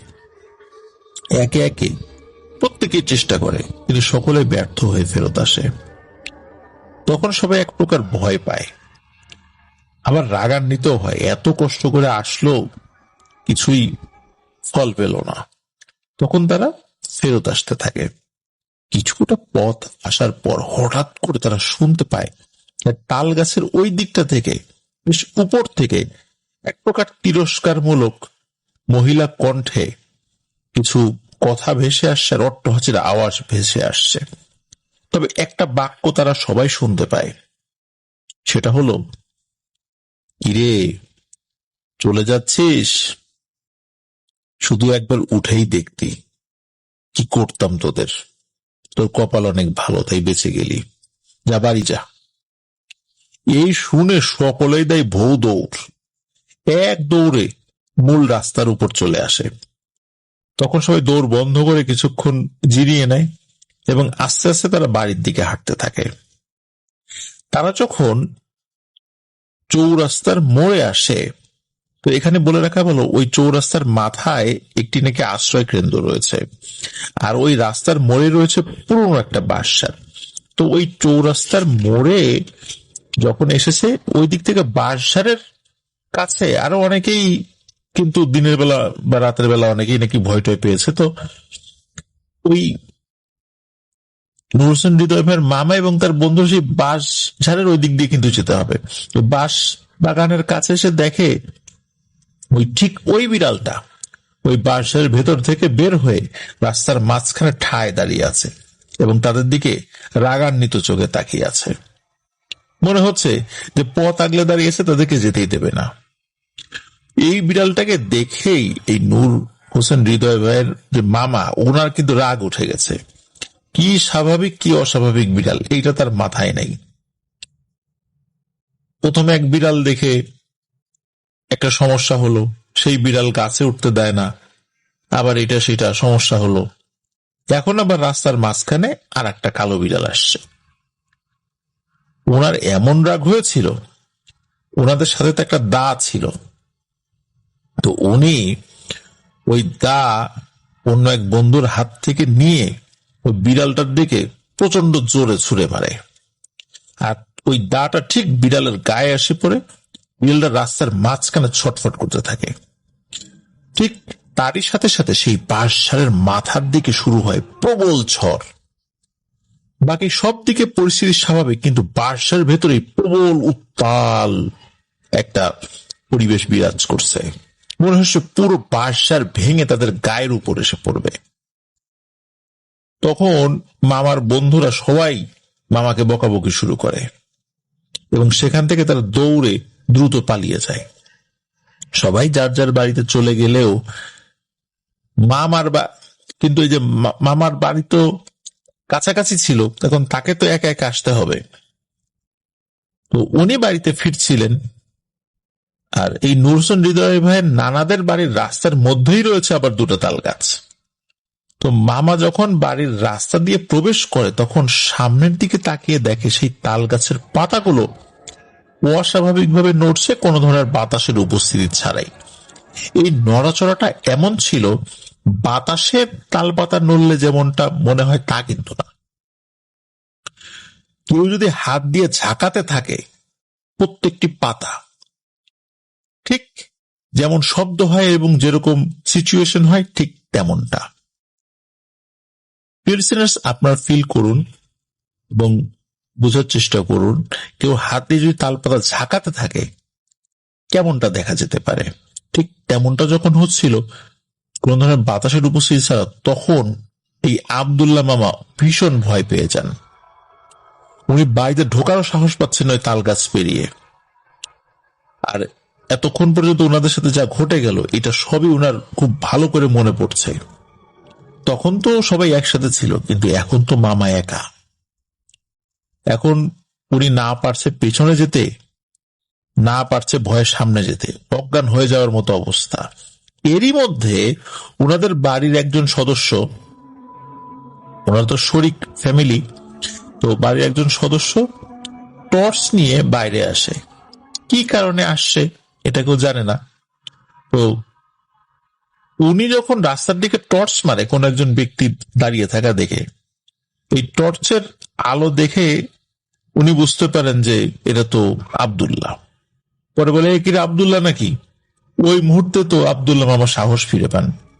উনি কোনো কিছু না ভেবে চোখ বন্ধ করে দেন, এক দৌড়ে বাড়ির উঠোনে এসে আম্মা বলে চিৎকার করে সেন্সলেস হয়ে পড়েন। যিনি টর্চ মেরেছেন তিনি সম্পর্কে নূর হোসেন হৃদয় ভাইয়ের বড় আব্বু হন আর কি।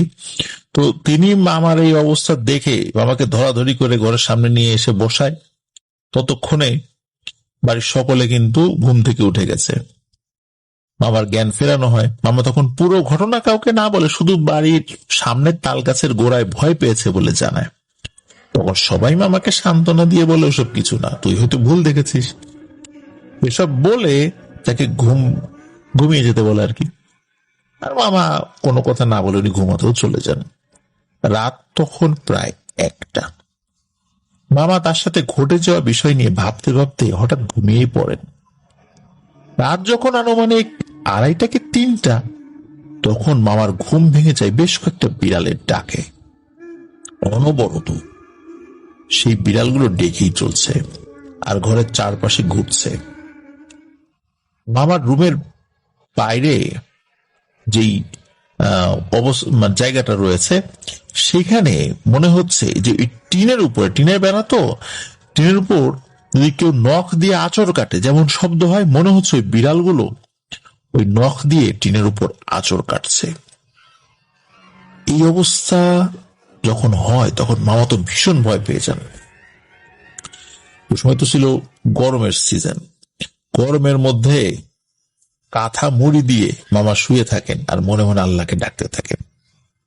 কিন্তু অদ্ভুত ব্যাপার, বিড়ালের ওই আওয়াজ বাড়ির অন্য কেউ নাকি শুনতে পায়নি, যেটা পরবর্তীতে জানা যায়। ওটা শুধু এই আব্দুল্লাহ মামা একাই শুনছেন। হঠাৎ বিড়ালের ডাক বন্ধ হয়ে গেলে মামা স্বস্তি ফেরত পান এবং ঘুমিয়েও যান। মামার কিন্তু পরের দিন জ্বর বা অন্য ধরনের কোনো সমস্যা দেখা দেয়নি, যেটা সাধারণত এই ধরনের ক্ষেত্রে হয়ে যায়। রাতটা ঠিকই ভালোভাবেই কেটে যায়।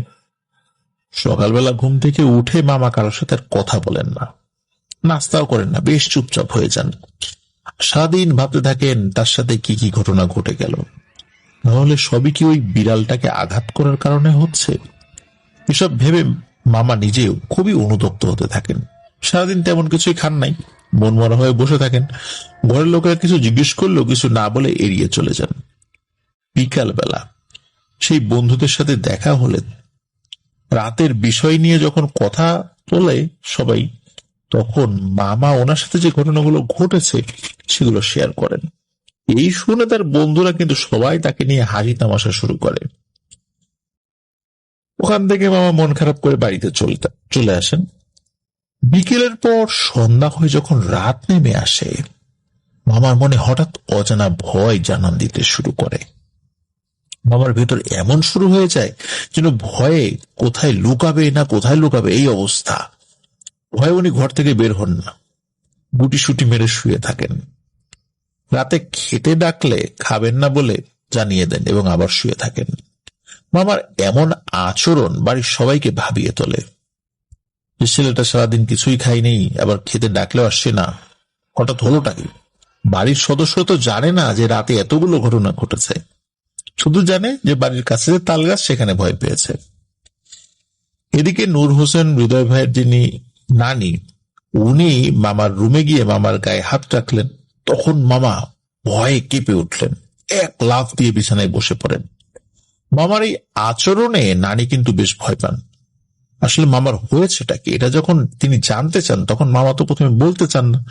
বেশ চোরাচুরি করার পর উনি বলতে রাজি হন এবং গতকাল রাতের পুরো ঘটনা নানিকে খুলে বলেন। তো নানি যখন এসব কথা শোনেন তখন খুব বকাবকি করেন এবং বলেন যে গতকাল যখন যেতে চাইলাম তখন কেন বললি না, আর তোর কি দরকার ছিল ওই ঢগির পাথরের ওখানে যাওয়ার। তো যাই হোক, এরকম বকাবকি করতে থাকে আর নানা বাড়িতে আসার জন্য অপেক্ষা করতে থাকে। পরে নানা যখন বাড়িতে আসেন তখন নানি বিষয়টা নানাকে খুলে বলেন। নানাও মামাকে প্রচুর বকতে থাকেন। তো বকাবকি শেষে নানা বলেন রাতটা পোহাক, সকালেই তাকে হুজুরের কাছে নিয়ে যাব, এখন ঘুমাক। খাওয়া দাওয়া করে বাড়ির সকলেই ঘুমিয়ে পড়ে। মামাও মাঝ রাতে হঠাৎ করে বাঁচাও বাঁচাও বলে চিৎকার করতে থাকেন। আশেপাশে অন্য যে ঘরগুলো ছিল, মানে তাদের যে শরিক ফ্যামিলি এবং তাদের যে ঘরের লোকেরা, সকলেরই ঘুম ভেঙে যায় এরকম হঠাৎ করে চিৎকারে। সকলে ঘুম থেকে উঠে মামার রুমে দৌড়ে গিয়ে দেখেন মামা সেন্সলেস হয়ে খাটের নিচে পড়ে আছেন। মামার মুখ থেকে ঘর ঘর করে শব্দ বের হতে লাগলো, অনেকটা ঠিক বিড়াল রাগান্বিত ভাবে যেভাবে শব্দ করে ঠিক তেমন। ঘরের সবাই ভয় পেয়ে যান এবং কেউ একা থাকতে চায় না। সবাই একটা খাটের মধ্যে গুটিসুটি হয়ে কোন রকমের রাত কাটিয়ে দেন। সকাল হলেই নানা মসজিদের ইমাম সাহেবকে বাড়িতে নিয়ে আসেন।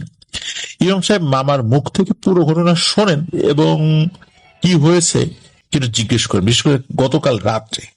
তখন মামা বলেন যে রাত্রে যখন উনি কাঁথা মুড়ি দিয়ে ঘুমিয়ে পড়েছেন, হঠাৎ ঘুমের মধ্যে নাকি উনি স্বপ্নে দেখেন বিশাল লোমশ দেহি এক কালো অবয়ব, যার পুরো শরীরটা অনেকটা গরিলার মতো, আর দুই মাথা বিশিষ্ট একটা অবয়ব ছিল সেটি, আর মাথাগুলো ছিল নাকি বিড়ালের মতো, আর তার কথা বলার ধরন ছিল বিড়ালের গর্জনের মতো, এবং বলছিল তোর এত বড় সাহস, তুই আমাকে আঘাত করিস। তোর তখনই বোঝা উচিত ছিল যখন তোরা সেই তাল গাছের কাছে গিয়ে গাছে উঠতে বারবার ব্যর্থ হয়েছিস। আমি তোদেরকে বারবার বাধা দেওয়ার চেষ্টা করেছিলাম কিন্তু তোরা কোনো ভ্রুক্ষেপই করিস নেই, আর তুই তখন আমাকে গালি দিয়েছিলি। এই জন্য পথের মধ্যে আমি বাঁশ সারে আবার তোদেরকে বাধা দিতে এসেছিলাম, কিন্তু তুই কি করলি? আমি কি তোদেরকে আঘাত করেছিলাম? আমি তো একটু সামনে এসেছিলাম, তুই একটা দা আমার গায়ে ছুঁড়ে মারলি। তোর এত বড় কলিজা, তোর কলিজাটা আমি দেখতে চাই। এই বলে স্বপ্নের ভেতর সেই অবয়বটা নাকি ওনার গায়ের কাঁথা টান দিয়ে সরিয়ে ওনার বুকের উপর ওই অবয়বটার বিশাল একটা পা তুলে দেয়, আর তাতেই হঠাৎ করে ওনার শরীরের নড়াচড়া সব বন্ধ হয়ে যায়। উনি বারবার চিৎকার করে ডাকার চেষ্টা করে ব্যর্থ হচ্ছিলেন। অবয়বটা বুকের দিকে তার বিশাল লোমশ হাতটি বাড়িয়ে দেয় এবং বুকে বড় বড় নখ বিশিষ্ট হাত দিয়ে বুকটা ছিদ্র করে কলিজা বের করে আনার চেষ্টা করতে থাকে। তখনই মামা আয়াতুল কুরসি পাঠ করতে থাকেন এবং পুরো শরীরের শক্তি দিয়ে চিৎকার দেন, এবং চিৎকার দেওয়ার পরেই উনি বেহুশ হয়ে বিছানা থেকে নিচে পড়ে যান। এরপরে কি হয়েছে ওনার মনে নাই। বাড়ির সকলে দেখেন যে মামার বুকের উপর সত্যি গভীর ক্ষত সৃষ্টি হয়েছে। তার মানে মামা সত্যি দেখেছেন যে একটা অবয়ব তাকে আঘাত করেছে। এটা কোনো স্বপ্ন ছিল না, এটা বাস্তব ছিল। হুজুর তখন মামাকে একটা মাটিতে কুণ্ডলি এঁকে সেই কুণ্ডলির মধ্যে বসিয়ে দেন এবং দোয়া কালাম পরে মামার শরীরে যখনই ফু দিয়েছেন তখনই মামার গলার স্বর পাল্টে যায়। তখন মামা হুজুরকে উদ্দেশ্য করে বলেন, আচ্ছা আমাকে কেন ডাকা হয়েছে? হুজুর বলেন, আচ্ছা তুমি একে ডিস্টার্ব করছো কেন, সে তোমার কি ক্ষতি করেছে? তখন মামার ভেতরে থাকা সেই অশরীরই জবাব দেয় যে ওর এত বড় সাহস, ও আমাকে ইচ্ছাকৃত ভাবে আঘাত করেছে, আমি তো ওকে ছাড়বো না, ওর প্রাণ না নিয়ে আমি ক্ষান্ত হব না। হুজুর, তুমি আমার হাত থেকে ওকে কিন্তু সহজে বাঁচাতে পারবা না, ও হয়তো চেষ্টা না করে চলে যাও। হুজুর তখন বলেন, আমি কি পারবো কি পারবো না সেটা পরে দেখা যাবে, তুমি এই ছেলেটাকে ছেড়ে দাও, ও যা করেছে না বুঝেই করেছে, তোমাকে সে চিনতে পারে নাই, তাকে ক্ষমা করে দাও, তাকে ছেড়ে চলে যাও। এখন অশরীরটা কিছুতেই মানতে নারাজ। তখন হুজুর চিন্তা করেন যে একে যদি খুশি করে বিদায় না করা হয় তাহলে এই আব্দুল্লাহর খুব বিপদ আছে। এখন পদ্ধতি কয়েকটা রয়েছে। এক হলো এই পিশাচটাকে বোতলবন্দি করা, অথবা মেরে ফেলা, অথবা জোর করে তাড়িয়ে দেয়া। এই তিনটা অপশনই ক্ষতিকর। তাহলে এই পিশাচের যারা পরিচিত আত্মীয় স্বজন রয়েছে বা তার বন্ধু বান্ধব রয়েছে, এরা এসে অ্যাটাক করবে। তাহলে ওকে খুশি করে বিদায় দিতে হবে যাতে সে না আসে, এবং ওয়াদা নিয়ে বিদায় দিতে হবে। আমরা যেটা জানি প্রিয় লিসেনার, সেটা হলো যে কোন জিন যদি পজেসড করে ফেলে কাউকে, তখন সে কিন্তু সহজে যেতে চায় না, এবং যাওয়ার একটা বিনিময় তাদেরকে দিতে হয়।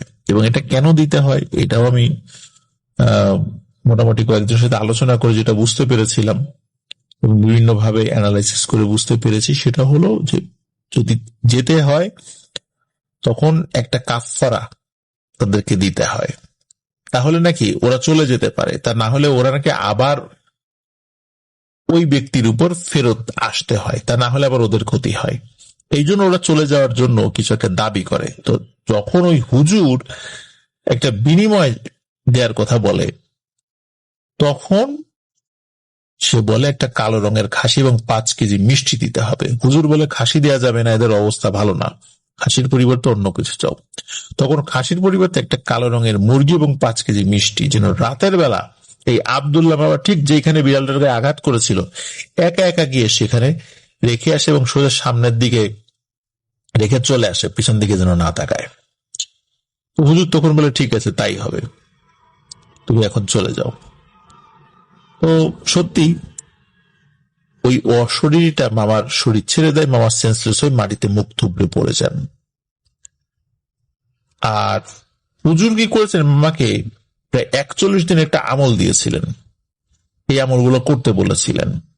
আর এই ঘটনার পরের দিনটা 10টার দিকে সেই বার্ষের কাছে মামা একটি কালো মুরগি এবং 5 কেজি মিষ্টি রেখে আসেন, এবং রেখে সোজা বাড়ির দিকে চলে আসেন। প্রতিমধ্যে আর কোনো ধরনের কোনো সমস্যা হয়নি।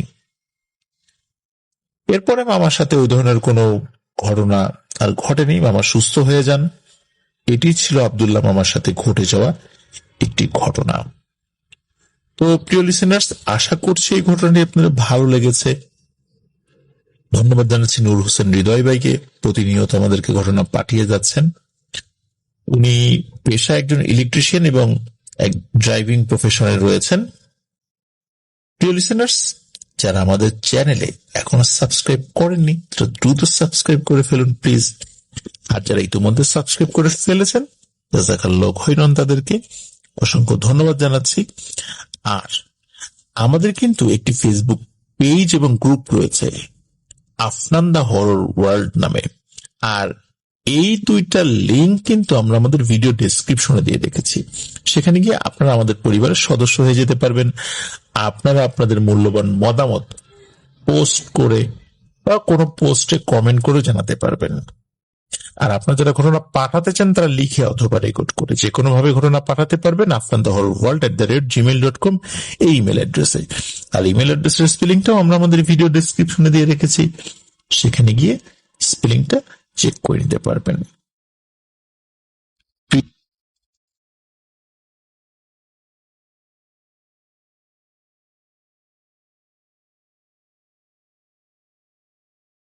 প্রিয় লিসেনার্স, এখন যে ঘটনাগুলো আমি আপনাদের সাথে শেয়ার করতে যাচ্ছি, এই ঘটনাগুলো আমাদেরকে পাঠিয়েছেন রিদওয়ান ইসলাম ফাহিম। ওনার ঠিকানা ঘাটারচর, দক্ষিণ কেরানীগঞ্জ, ঢাকা। উনি কয়েকটি ঘটনা আমাদেরকে পাঠিয়েছেন, 4টি ঘটনা। 4টি ঘটনার মধ্যে 3টি ঘটনা আমি আপনাদের সামনে উপস্থাপন করব। ভাবছেন যে 4টি কেন বলছি না, একটা বিশেষ কারণ রয়েছে। কারণটা হলো এই 4টি ঘটনার মধ্যে একটি ঘটনা আমি আপনাদের জন্য ফ্রাইডে স্পেশাল এপিসোডের রেখে দিয়েছি। ইনশাল্লাহ ফ্রাইডে স্পেশাল এপিসোডে আরেকটি ঘটনা শুনতে পাবেন। তো আমি এই রিদওয়ান ইসলাম ফাহিমের সাথে কথা বলেছি ঘটনাগুলো নিয়ে। তো চমৎকার ঘটনা, আপনারা শুনলেই বুঝতে পারবেন। চলুন শুরু করি। এটি নোয়াখালী জেলার দক্ষিণ হাজীপুর এলাকার একটি বিলকে কেন্দ্র করে, যার নাম হচ্ছে কমলার বিল। এই কমলার বিলকে ঘিরে শয়ে শয়ে ছোট বড় ভয়ানক ঘটনা রয়েছে। কমলার বিলটি মূলত 2টি ভাগে বিভক্ত। বিলের মাঝখান দিয়ে একটি মাটির রাস্তা গিয়েছে। রাস্তার ডান পাশে বিলের এক ভাগ এবং বাম পাশে অন্য ভাগ। বিলটির এক পাশে একটি বিশাল কবরস্থান। কবরস্থানটিতে যেতে হলে একটি চিকন মাটির পথ দিয়ে যেতে হয়। পথটির 2 পাশে সম্পূর্ণ বাঁশঝাড়। প্রিয় লিসেনার্স, এই যে বর্ণনাটা, এই বর্ণনাটা কিন্তু একটু মাথায় রাখতে হবে যে বিলটি 2 ভাগে বিভক্ত, ডান পাশ বাম পাশ। বিলটির এক পাশে কবরস্থান, আর সেই কবরস্থানে যেতে হলে একটি চিকন মাটির পথ দিয়ে যেতে হয়। আর ওই পথের 2 পাশে বাঁশঝাড় রয়েছে। আমি এই কারণে রিপিট করলাম, কারণ এই বিষয়টি বারবার আমাদের সামনে আসবে। উনি 2018 সালে নোয়াখালী বেড়াতে গিয়েছিলেন। তো ওখান থেকে ফেরার আগের দিন উনি এবং ওনার পরিবার হাজীপুর যান। যাওয়ার মূল কারণ ছিল ওনার দাদা দাদির কবর জিয়ারত করা। কবর জিয়ারত করার পর ওনারা যান ওনার এক ফুপুর বাড়িতে। তো সেই দিন ওনারা ফুপুর বাড়িতে থাকেন এবং রাতটাও থেকে যাওয়ার সিদ্ধান্ত নেন। সেই রাতে ওনার ফুপুর ছেলের নাম হচ্ছে জাকির। তো তিনি এই কমলার বিলকে কেন্দ্র করে অসংখ্য ঘটনা বলেন। এর মধ্যে বেস্ট এবং বড় কয়েকটি ঘটনা আমাদেরকে পাঠিয়েছিলেন। তার মধ্যে 3টি ঘটনা আমি এখন শেয়ার করতে যাচ্ছি। শুরু করি প্রথম ঘটনা। এই ঘটনাটি যার সাথে ঘটে সেই গ্রামের এক ছেলের সাথে, তার নাম হচ্ছে জনি। জনি এবং তার বন্ধুরা ছিল ডান পিটে। তারা সবাই সারাদিন এদিক ওদিক ঘুরে বেড়াতো। বিকালে মাঠে খেলে সেখানে একটি বাজারে গিয়ে রাত অবধি আড্ডা দিয়ে তারপর বাড়িতে ফিরত। ঘটনাটির সময়কাল 2011-12 সাল এরকম একটা সময় হবে। একদিন জনি ও তার বন্ধুদের মধ্যে বাজি লাগে যে কে সেই বিলের পাশে থাকা কবরস্থানে দিনের বেলা কোনো কিছু রেখে আসবে এবং রাতের বেলা গিয়ে সেই বস্তুটি নিয়ে আসতে পারবে। তো জনি বাজি জেতার আশায় বলে যে সে যাবে। কোনো একদিন নির্ধারিত হয় বাজির জন্য। ঠিক করা হয় যে সেই কবরস্থানে দিনের বেলা একটি গাছের ডালে বাংলাদেশের পতাকা বেঁধে আসা হবে এবং জনিকে সেই পতাকাটি রাত 11টার দিকে যেতে হবে এবং সেটা নিয়ে আসতে হবে। বন্ধুরা গিয়ে সেটা বেঁধে আসবে, কিন্তু জনি জানবে না সেটা কোথায় বাঁধা। সবাই ওই সময়টাতে বাজারে থাকবে এবং জনিকে পতাকা নিয়ে সরাসরি বাজারে গিয়ে তার বন্ধুদেরকে দেখাতে হবে। রাত 11টা।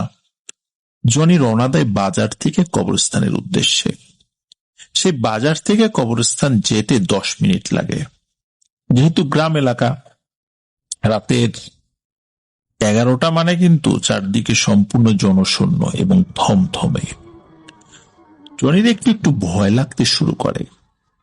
সে যখনই কবরস্থানে যাওয়ার চিকন পথটিতে প্রবেশ করে, পথটির দুপাশে থাকা বাঁশঝাড় বাতাসে দুলতে শুরু করে।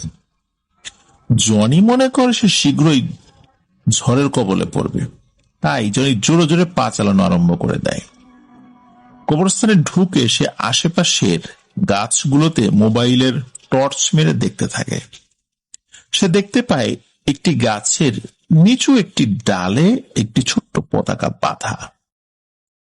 সে গাছে উঠে পতাকাটা নিয়ে নামছে, এমন সময় বিকট এক আওয়াজ হয়।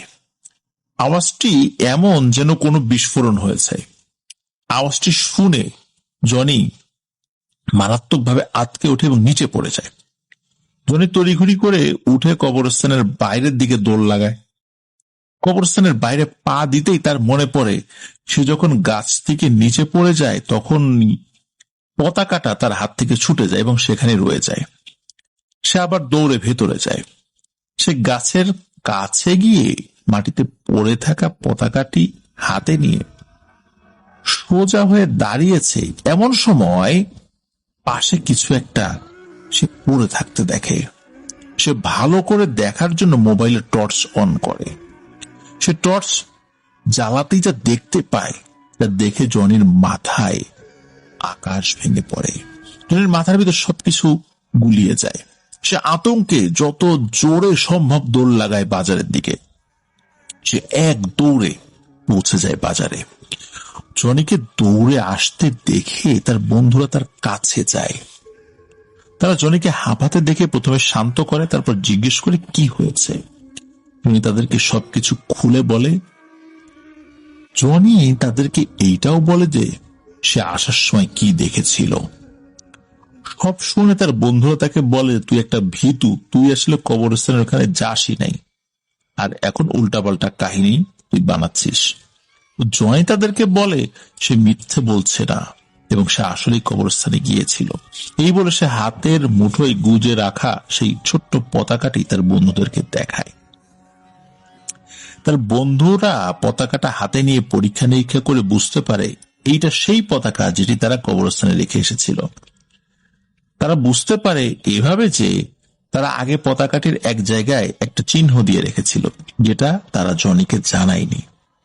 তারা এটা করেছিল যাতে জনি অন্য পতাকা না এনে চিটিং করতে যাতে না পারে, এই জন্য এই কাজটি করেছিল। তারা বুঝতে পারে যে জনি আসলেই কবরস্থানে গিয়েছিল, তবুও তারা জনির ঘটনায় বিশ্বাস করেনি। তারা মনে করে যে জনি তাদেরকে ভয় দেখানোর জন্য এইসব বলছে। জনি গিয়েছে ঠিক আছে, পতাকাও নিয়ে আসছে ঠিক আছে, কিন্তু ভয়ের কিছু ঘটেনি। তারা জনিকে বলে যে বাজি দিচ্ছিস ভালো কথা, তো এত নাটক করার কি দরকার, কালকে তোর বাজির টাকা পেয়ে যাবি। এই বলে তারা সবাই নিজের বাড়ির দিকে চলে যায়। পরের দিন তারা বাজারে গিয়ে জনির অপেক্ষা করতে থাকে। সকাল গড়িয়ে দুপুর হয়ে যায়, কিন্তু জনি আর আসে না। তারা জনির নাম্বারে অনেকবার ফোন দেওয়া সত্ত্বেও যখন জনির ফোন বন্ধ পায়, তারা জনির বাড়িতে যায় এবং জনির নাম ধরে ডাকতে থাকে। তারা দেখে জনির মা বেরিয়ে এসেছেন ঘর থেকে এবং তিনি বলেন জনি নাকি গতকাল রাতে বাড়িতেই ফেরেনি। জনির মা জনির নাম্বারে ফোন দেওয়ার পর যখন ফোন বন্ধ পায়, তখন তিনি মনে করেন জনির হয়তো ফোনের চার্জ শেষ হয়ে গেছে এবং সে তার কোনো বন্ধুর বাড়িতে গিয়েছে। কারণ এমনটা সে অনেকবারই করেছে যে রাত্রেবেলা বন্ধুর বাড়িতে থেকে গিয়েছে। যখন তারা বলে জনির বন্ধুরা বলে যে জনি তো কালকে রাতে তাদের কারোর সাথে ছিল না, তখন জনির মা চিন্তায় পড়ে যায়। জনির মাও জনির ফোন নাম্বারে ফোন দিতে থাকে, কিন্তু জনির ফোন নাম্বার তো বন্ধ। আরো বেশি চিন্তায় পড়ে যান তিনি। জনির মা ঘরের ভিতরে থাকা জনির বাবাকে ডাক দেন। জনির বাবা বাইরে আসার পর সব শুনে জনির বন্ধুদেরকে ধরে বসে যে গতকাল রাত্রে তারা আসলে কি করেছিল। জনির বন্ধুরা বাধ্য হয় জনির মা বাবাকে সবকিছু খুলে বলতে। তারা এইটাও বলে যে জনি কবরস্থান থেকে বেরিয়ে আসার সময় কি দেখেছিল। সব শুনে তারা সবাই এবং গ্রামের আরো কয়েকজন লোক মিলে সেই কবরস্থানে যায়। তারা কবরস্থানের ভেতর সেই গাছটির কাছে যায় যে গাছটিতে তারা পতাকা বেঁধে এসেছিল। তারা গাছটির কাছে গিয়ে দেখতে পায় জনির মৃতদেহ গাছটির গোড়ায় পড়ে আছে। তার চোখ খোলা এবং মুখে ভয়ের ছাপ। প্রিয় লিসেনার্স, জনি আসলে পতাকাটি ওই গাছের কাছ থেকে আনার সময় কি দেখেছিল? যখন জনি বুঝতে পারলো তার পতাকাটি ওখানে পড়ে গিয়েছে, আবার যখন ফেরত গেল তখন সে ভয়ানক একটা জিনিস দেখেছিল, যিনি তার বন্ধুদেরকে বলেছিল মূলত সে পড়ে যাওয়া পতাকাটি নিতে আবার যখন কবরস্থানে ঢোকে এবং সে যখন পতাকাটি নেয়ার জন্য সামনে ঝোঁকে, তখনই সে দেখতে পায় যে মাটিতে মৃত অবস্থায় জনি নিজেই পড়ে আছে। এই দৃশ্য দেখেই মূলত জনি প্রচন্ড ভয় পেয়েছিল এবং সত্যি সত্যি ওই জায়গাটাতেই জনির লাশ পাওয়া যায়। জনি রাতের বেলা কিভাবে আবার সেখানে গেল, কেন গেল, এটি কেউ জানে না, কারণ জনি তো মারা গিয়েছে। কে তাকে নিয়ে গিয়েছিল এটাও কেউ বলতে পারে না। সেই কবরস্থানেই জনিকে কবর দেয়া হয়। লিসেনার্স, এটি ছিল 3টি ঘটনার মধ্যে প্রথম ঘটনা। এই ঘটনা থেকে আমরা কি শিক্ষা পাই?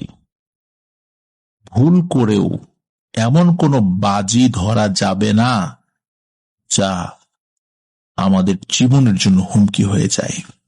সাহস থাকা ভালো, দুঃসাহস থাকা কিন্তু ভালো না।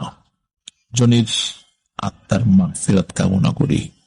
চলুন দ্বিতীয় ঘটনা শুরু করি। এই ঘটনাটা ঘটে ওই গ্রামের এক মাঝবয়স্ক লোকের সাথে, যার নাম হচ্ছে রুবেল। শুরুতেই আমরা বলেছিলাম যে সেই বিলের মাঝখান দিয়ে, মানে কমলার বিলের মাঝখান দিয়ে একটি মাটির রাস্তা গেছে, যেটা হলো সেই গ্রামে যাওয়ার একমাত্র রাস্তা। সেই রুবেল ভাই একদিন অনেক রাত করে তার বাইকে করে নিজের বাড়িতে ফিরছিলেন। যখন রুবেল ভাই সেই বিলের কাছাকাছি আসেন, তখন তিনি রাস্তার পাশে এক বৃদ্ধকে স্ক্র্যাচে ভর করে হাঁটতে দেখেন। অনেক সময় পঙ্গু লোকেরা যারা হাঁটতে পারেন না, তারা স্ক্র্যাচে ভর করে হাঁটেন। ঠিক সেই স্ক্র্যাচে ভর করে সেই বৃদ্ধ লোকটি হাঁটছিল।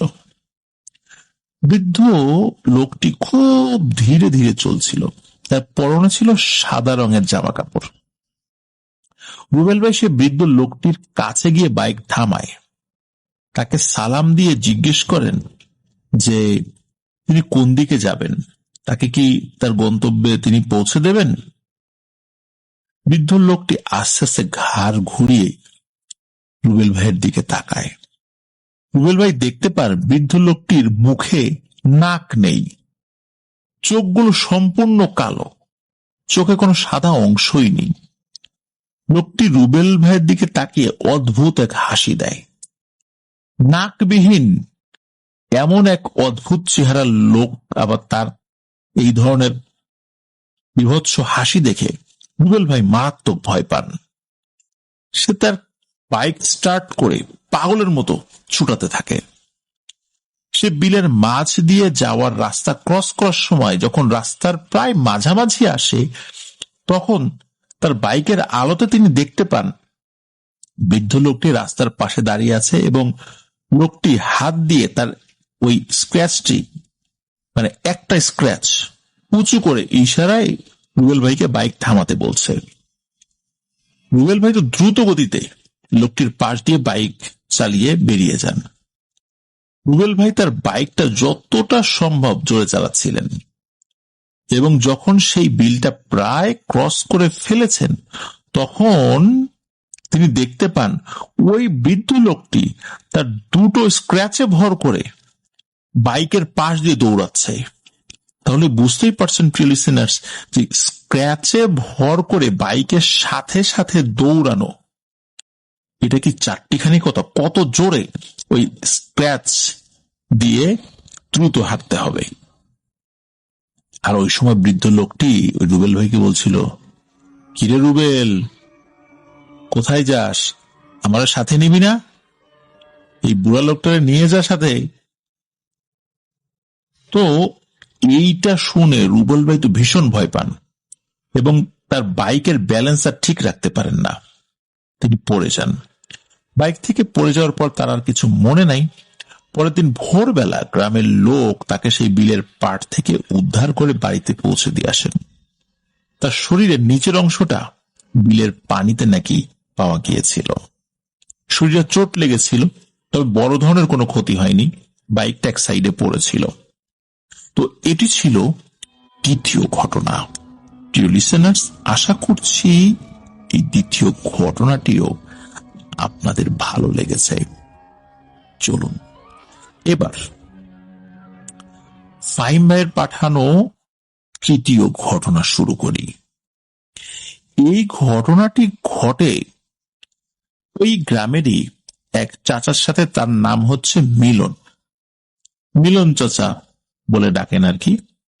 ঘটনাটি ঘটেছিল 2008 সালে, আর রুবেল ভাইয়ের ঘটনা ঘটেছিল 2014 সালের দিকে, আমাকে এমনটাই জানিয়েছেন ফাহিম ভাই। তো এই মিলন চাচার ঘটনা 2008 সালে ঘটে। তো সেই মিলন চাচা প্রায় সেই বিলে রাতের বেলা মাছ ধরতো তার নৌকায়। তার একটা নৌকা ছিল, অনেক বড় এবং ভারী নৌকা ছিল সেটি। সে যখনই মাছ ধরতো অল্প কতক্ষণ থাকতো, আর এই অল্প সময় যতটুকু মাছ ধরতে তিনি পারতেন সেটা নিয়ে তিনি চলে আসতেন এবং ওটা নিয়ে তিনি সন্তুষ্ট থাকতেন। খুব গভীর রাত অব্দি তিনি কখনো মাছ ধরেন নাই। একদিন তিনি ঠিক করেন যে তিনি অনেক রাত পর্যন্ত মাছ ধরবেন এবং বেরোবেনও রাতের বেলা। তো তিনি তার সিদ্ধান্ত অনুযায়ী একদিন রাত 12টার দিকে সেই বিলে যান মাছ ধরতে। তিনি অনেক বড় বড় কতগুলো মাছ ধরেন সেই রাত্রে, যা তিনি আগে কখনো ধরতে পারেননি। মাছ ধরতে ধরতে অনেক রাত হয়ে গিয়েছিল। তিনি মাছ ধরার এক সময় সিদ্ধান্ত নেন, যাক আজকে আলহামদুলিল্লাহ অনেক মাছ ধরা হয়ে গেছে, পরে কোনো একদিন আবারও আসব। ওই সময় তিনি ছিলেন বিলের ঠিক মাঝখানে। তিনি বৈঠা বাইতে বাইতে পাড়ের দিকে আসতে থাকেন। তিনি যখন পাড় থেকে কিছুটা দূরে, তিনি তখন দেখতে পান কতগুলো ছোট ছোট অবয়ব বিলের পাড়ে দাঁড়িয়ে আছে এবং তাকে লক্ষ্য করে কিছু ছুটছে। তার কাছে তো একটা টর্চ লাইট ছিল। তিনি সেই লাইট জ্বালিয়ে সেই অবয়বগুলোর দিকে মারতেই তিনি দেখেন অনেকগুলো ছোট কালো কুচকুচে অবয়ব সেই বিলের পাড়ে দাঁড়িয়ে আছে এবং তাকে লক্ষ্য করে বিশাল বিশাল মাটির ঢিল ছুটছে। মাটির এই ঢিলগুলো একটুর জন্য তাকে মিস করে পানিতে পড়ছে। মিলন চাচা তো ভয় পেয়ে যান এবং তিনি তার নৌকা পাড় থেকে দূরে নিতে শুরু করেন। মিলন চাচা ভাবেন যে তিনি তার নৌকা ঘুরিয়ে অন্য কোনো পাড় দিয়ে উঠাবেন আর কি। তিনি যখন অন্য পাড় দিয়ে ওঠার উদ্দেশ্যে তার নৌকা নিয়ে আবারও বিলের কিছুটা মাঝ বরাবর আসেন, হঠাৎ তার নৌকায় বিশাল এক ধাক্কা অনুভব করেন। তিনি বুঝতে পারেন ধাক্কাটি নৌকার নিচ থেকে এসেছে। তিনি জোরে জোরে নৌকা বাইতে শুরু করেন। কিছুক্ষণ পর আবার একটা ধাক্কা পানির নিচ থেকে আসে। এইবার মিলন চাচা নৌকা চালানো থামিয়ে দেন। তিনি তার টর্চ লাইট অন করে আশেপাশে পানিতে মারতে থাকেন, কিন্তু তিনি কিছুই দেখতে পান না। তিনি তার টর্চ দিয়ে আশেপাশে চেক করছিলেন, ঠিক এমন সময় আর একটা ধাক্কা, ভয়ানক এক ধাক্কা তার নৌকার লাগে এবং এইটাও কিন্তু পানির নিচ থেকে লেগেছিল। এই ধাক্কাটা এতই জোরে ছিল যে তার এত বড় ভারী নৌকাটির এক পাশ সম্পূর্ণ শূন্যে উঠে যায় এবং নৌকাটি উল্টে যায়। এতে মিলন চাচা পানিতে পড়ে যান।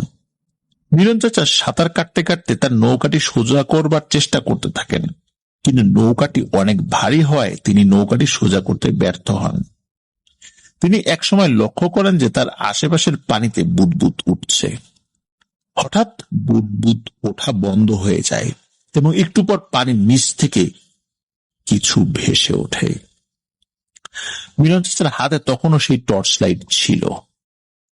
তিনি তার টর্চটি জ্বালান এবং তার আশেপাশে টর্চের আলো মারেন, কিন্তু টর্চে পানি ঢুকে যাওয়ার কারণে টর্চটি জ্বালানোর 5 থেকে 6 সেকেন্ডের মধ্যেই আলো নিভে যায়।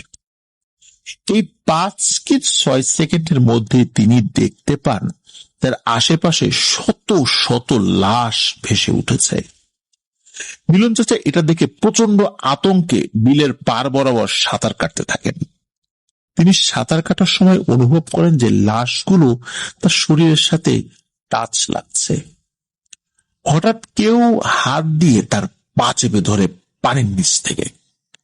তিনি তার অন্য পা দিয়ে সেই হাতে লাথি মারতে থাকেন, কিন্তু হাতটি তার পা অনেক শক্ত করে ধরে রাখায় তিনি নিজের পা ছাড়াতে ব্যর্থ হন। হঠাৎ হাতটি তার পা ধরে বিদ্যুৎ গতিতে পানির নিচে এমন এক হ্যাচকা টান মারেন যে উনি পানির নিচে তলিয়ে যেতে থাকেন। তিনি উপরের দিকে সাঁতার কাটার চেষ্টা করেন, কিন্তু হাতটি তাকে অনেক শক্তি দিয়ে পানির তলদেশে নিয়ে যাচ্ছিল আর কি। একসময় তিনি জ্ঞান হারান। পরের দিন সকালে গ্রামের লোকজন তাকে বিলের এক পারে অজ্ঞান অবস্থা আবিষ্কার করেন। তিনি তার জ্ঞান ফেরার পর গ্রামের লোকজনকে সবকিছু খুলে বলেন এবং তিনি অদ্ভুত একটি বিষয় বলেন। সেটা হলো, তিনি বলেন যে তিনি যখন জ্ঞান হারান তারপর একবার নাকি তার জ্ঞান ফেরে, তখন তিনি দেখতে পান লম্বা একজন সাদা জুব্বা পরা মানুষ, খুব সুন্দর চেহারা, তিনি পানির উপর দিয়ে হাঁটছেন এবং এই মিলন চাচার এক হাত ধরে তাকে পাড়ের দিকে টেনে নিয়ে যাচ্ছেন। এরপর আর তার কিছুই মনে নাই। প্রিয় লিসেনার্স, এই সাদা জুব্বা পরিহিত এই অবয়বটি নিঃসন্দেহে কোনো ভালো জিন ছিল, অথবা আল্লাহ সুবহানাহু ওয়া তাআলা প্রেরিত কোনো ফেরেশতা ছিলেন, যার কারণে ওই দুষ্টু পিশাচেরা ওনার ক্ষতি করতে পারেনি। মৃত্যুর হাত থেকে আল্লাহর রহমতে তিনি ফেরত আসতে পেরেছিলেন। আসলে আল্লাহ যদি কারো হায়াত রাখেন, কেউ কারো ক্ষতি করতে পারে না। এই ঘটনাই তার প্রমাণ বহন করে। লিসেনার্স, আশা করছি ফাহিম ভাইয়ের এই 3টি ঘটনাই আপনাদের কাছে ভালো লেগেছে এবং চতুর্থ ঘটনা সামনের ফ্রাইডে স্পেশাল এপিসোডে আসছে, তার জন্য অপেক্ষা করতে হবে। খুব তাড়াতাড়ি নিয়ে আসবো ইনশাল্লাহ। আর আশা করছি ফাহিম ভাই আরো ঘটনা আমাদেরকে পাঠাবেন। প্রিয় লিসেনার্স, আপনারা যারা আমাদের চ্যানেল সাবস্ক্রাইব করে ফেলেছেন তাদেরকে অসংখ্য ধন্যবাদ, জাযাকাল্লাহু খাইরান। আর যারা এখনো আমাদের চ্যানেল সাবস্ক্রাইব করেননি, দ্রুত সাবস্ক্রাইব করে ফেলুন please. Afnan the horror world নামে আমাদের একটি ফেসবুক পেজ এবং গ্রুপ রয়েছে, যার লিঙ্ক আমরা আমাদের ভিডিও ডেসক্রিপশনে দিয়ে রেখেছি। সেখানে গিয়ে আপনারা আমাদের পরিবারের সদস্য হয়ে যেতে পারবেন। আপনারা যারা ঘটনা পাঠাতে চান তারা লিখে অথবা রেকর্ড করে যে কোনো ভাবে ঘটনা পাঠাতে পারবেন afnanthehorrorworld@gmail.com এই ইমেল অ্যাড্রেসে। ইমেল অ্যাড্রেসের স্পেলিংটা আমরা আমাদের ভিডিও ডেসক্রিপশনে দিয়ে রেখেছি, সেখানে গিয়ে স্পেলিংটা চেক করতে পারবেন। লিসেনার্স, চলুন চলে যাই আমরা আমাদের এবারের 68 নং এপিসোডের শেষ ঘটনায়।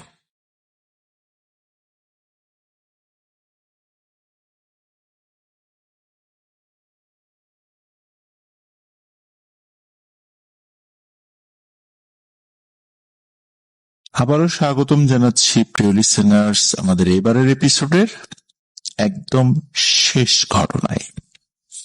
আশা করছি আমাদের এখন পর্যন্ত যতগুলো ঘটনা আপনারা শুনেছেন, আমরা প্রচার করলাম এই এপিসোডে, সবগুলো ঘটনা ভালো লেগেছে।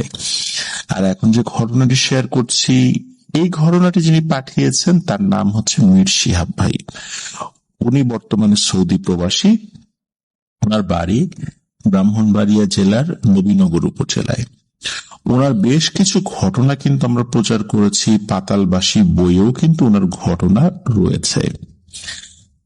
উনি বেশ কিছুদিন যাবৎ ঘটনা পাঠাতে পারেননি, তার কারণ হিসেবে উনি অডিও ক্লিপে উল্লেখ করেছিলেন উনি এই প্রবাস জীবনে ভয়াবহ একটি সড়ক দুর্ঘটনার শিকার হয়েছিলেন।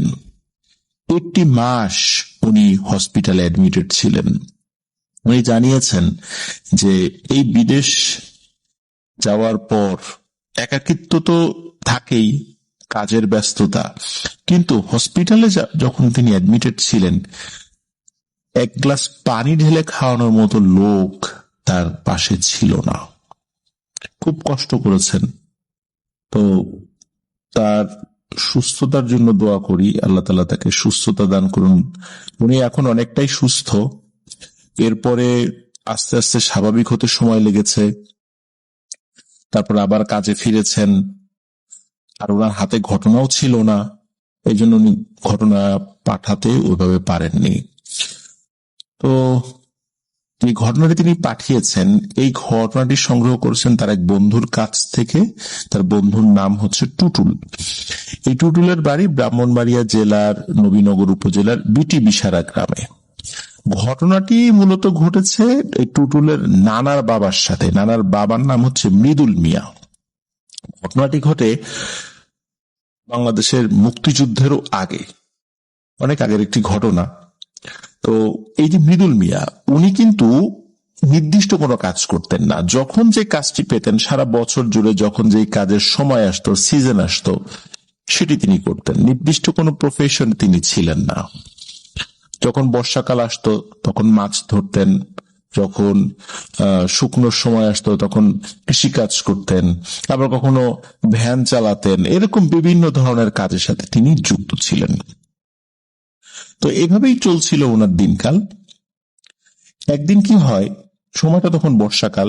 এই বর্ষাকালের একদিন ওনাদের যে গ্রাম, ওই গ্রামের পাশের গ্রামের একজন ব্যক্তিটির নামটা জানাতে পারেন নাই মিশিয়াব ভাই। তো তিনি ওই মৃদুল মিয়ার সাথে দেখা করতে আসেন। দেখা করতে আসার পর বলেন যে, মৃদুল মিয়া, তুমি তো এক এক সময় এক এক কাজ করো, তোমাকে একটা নির্দিষ্ট কাজ দেই, তুমি এই কাজটা করো, তাহলে আমি তোমাকে ভালো টাকা পয়সা দিব। মৃদুল মিয়া জিজ্ঞেস করে, কি কাজ?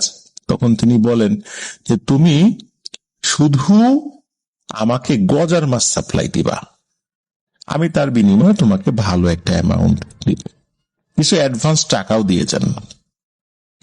মৃদুল মিয়া চিন্তা করেন, গজার মাছ, এই আর তেমন কি।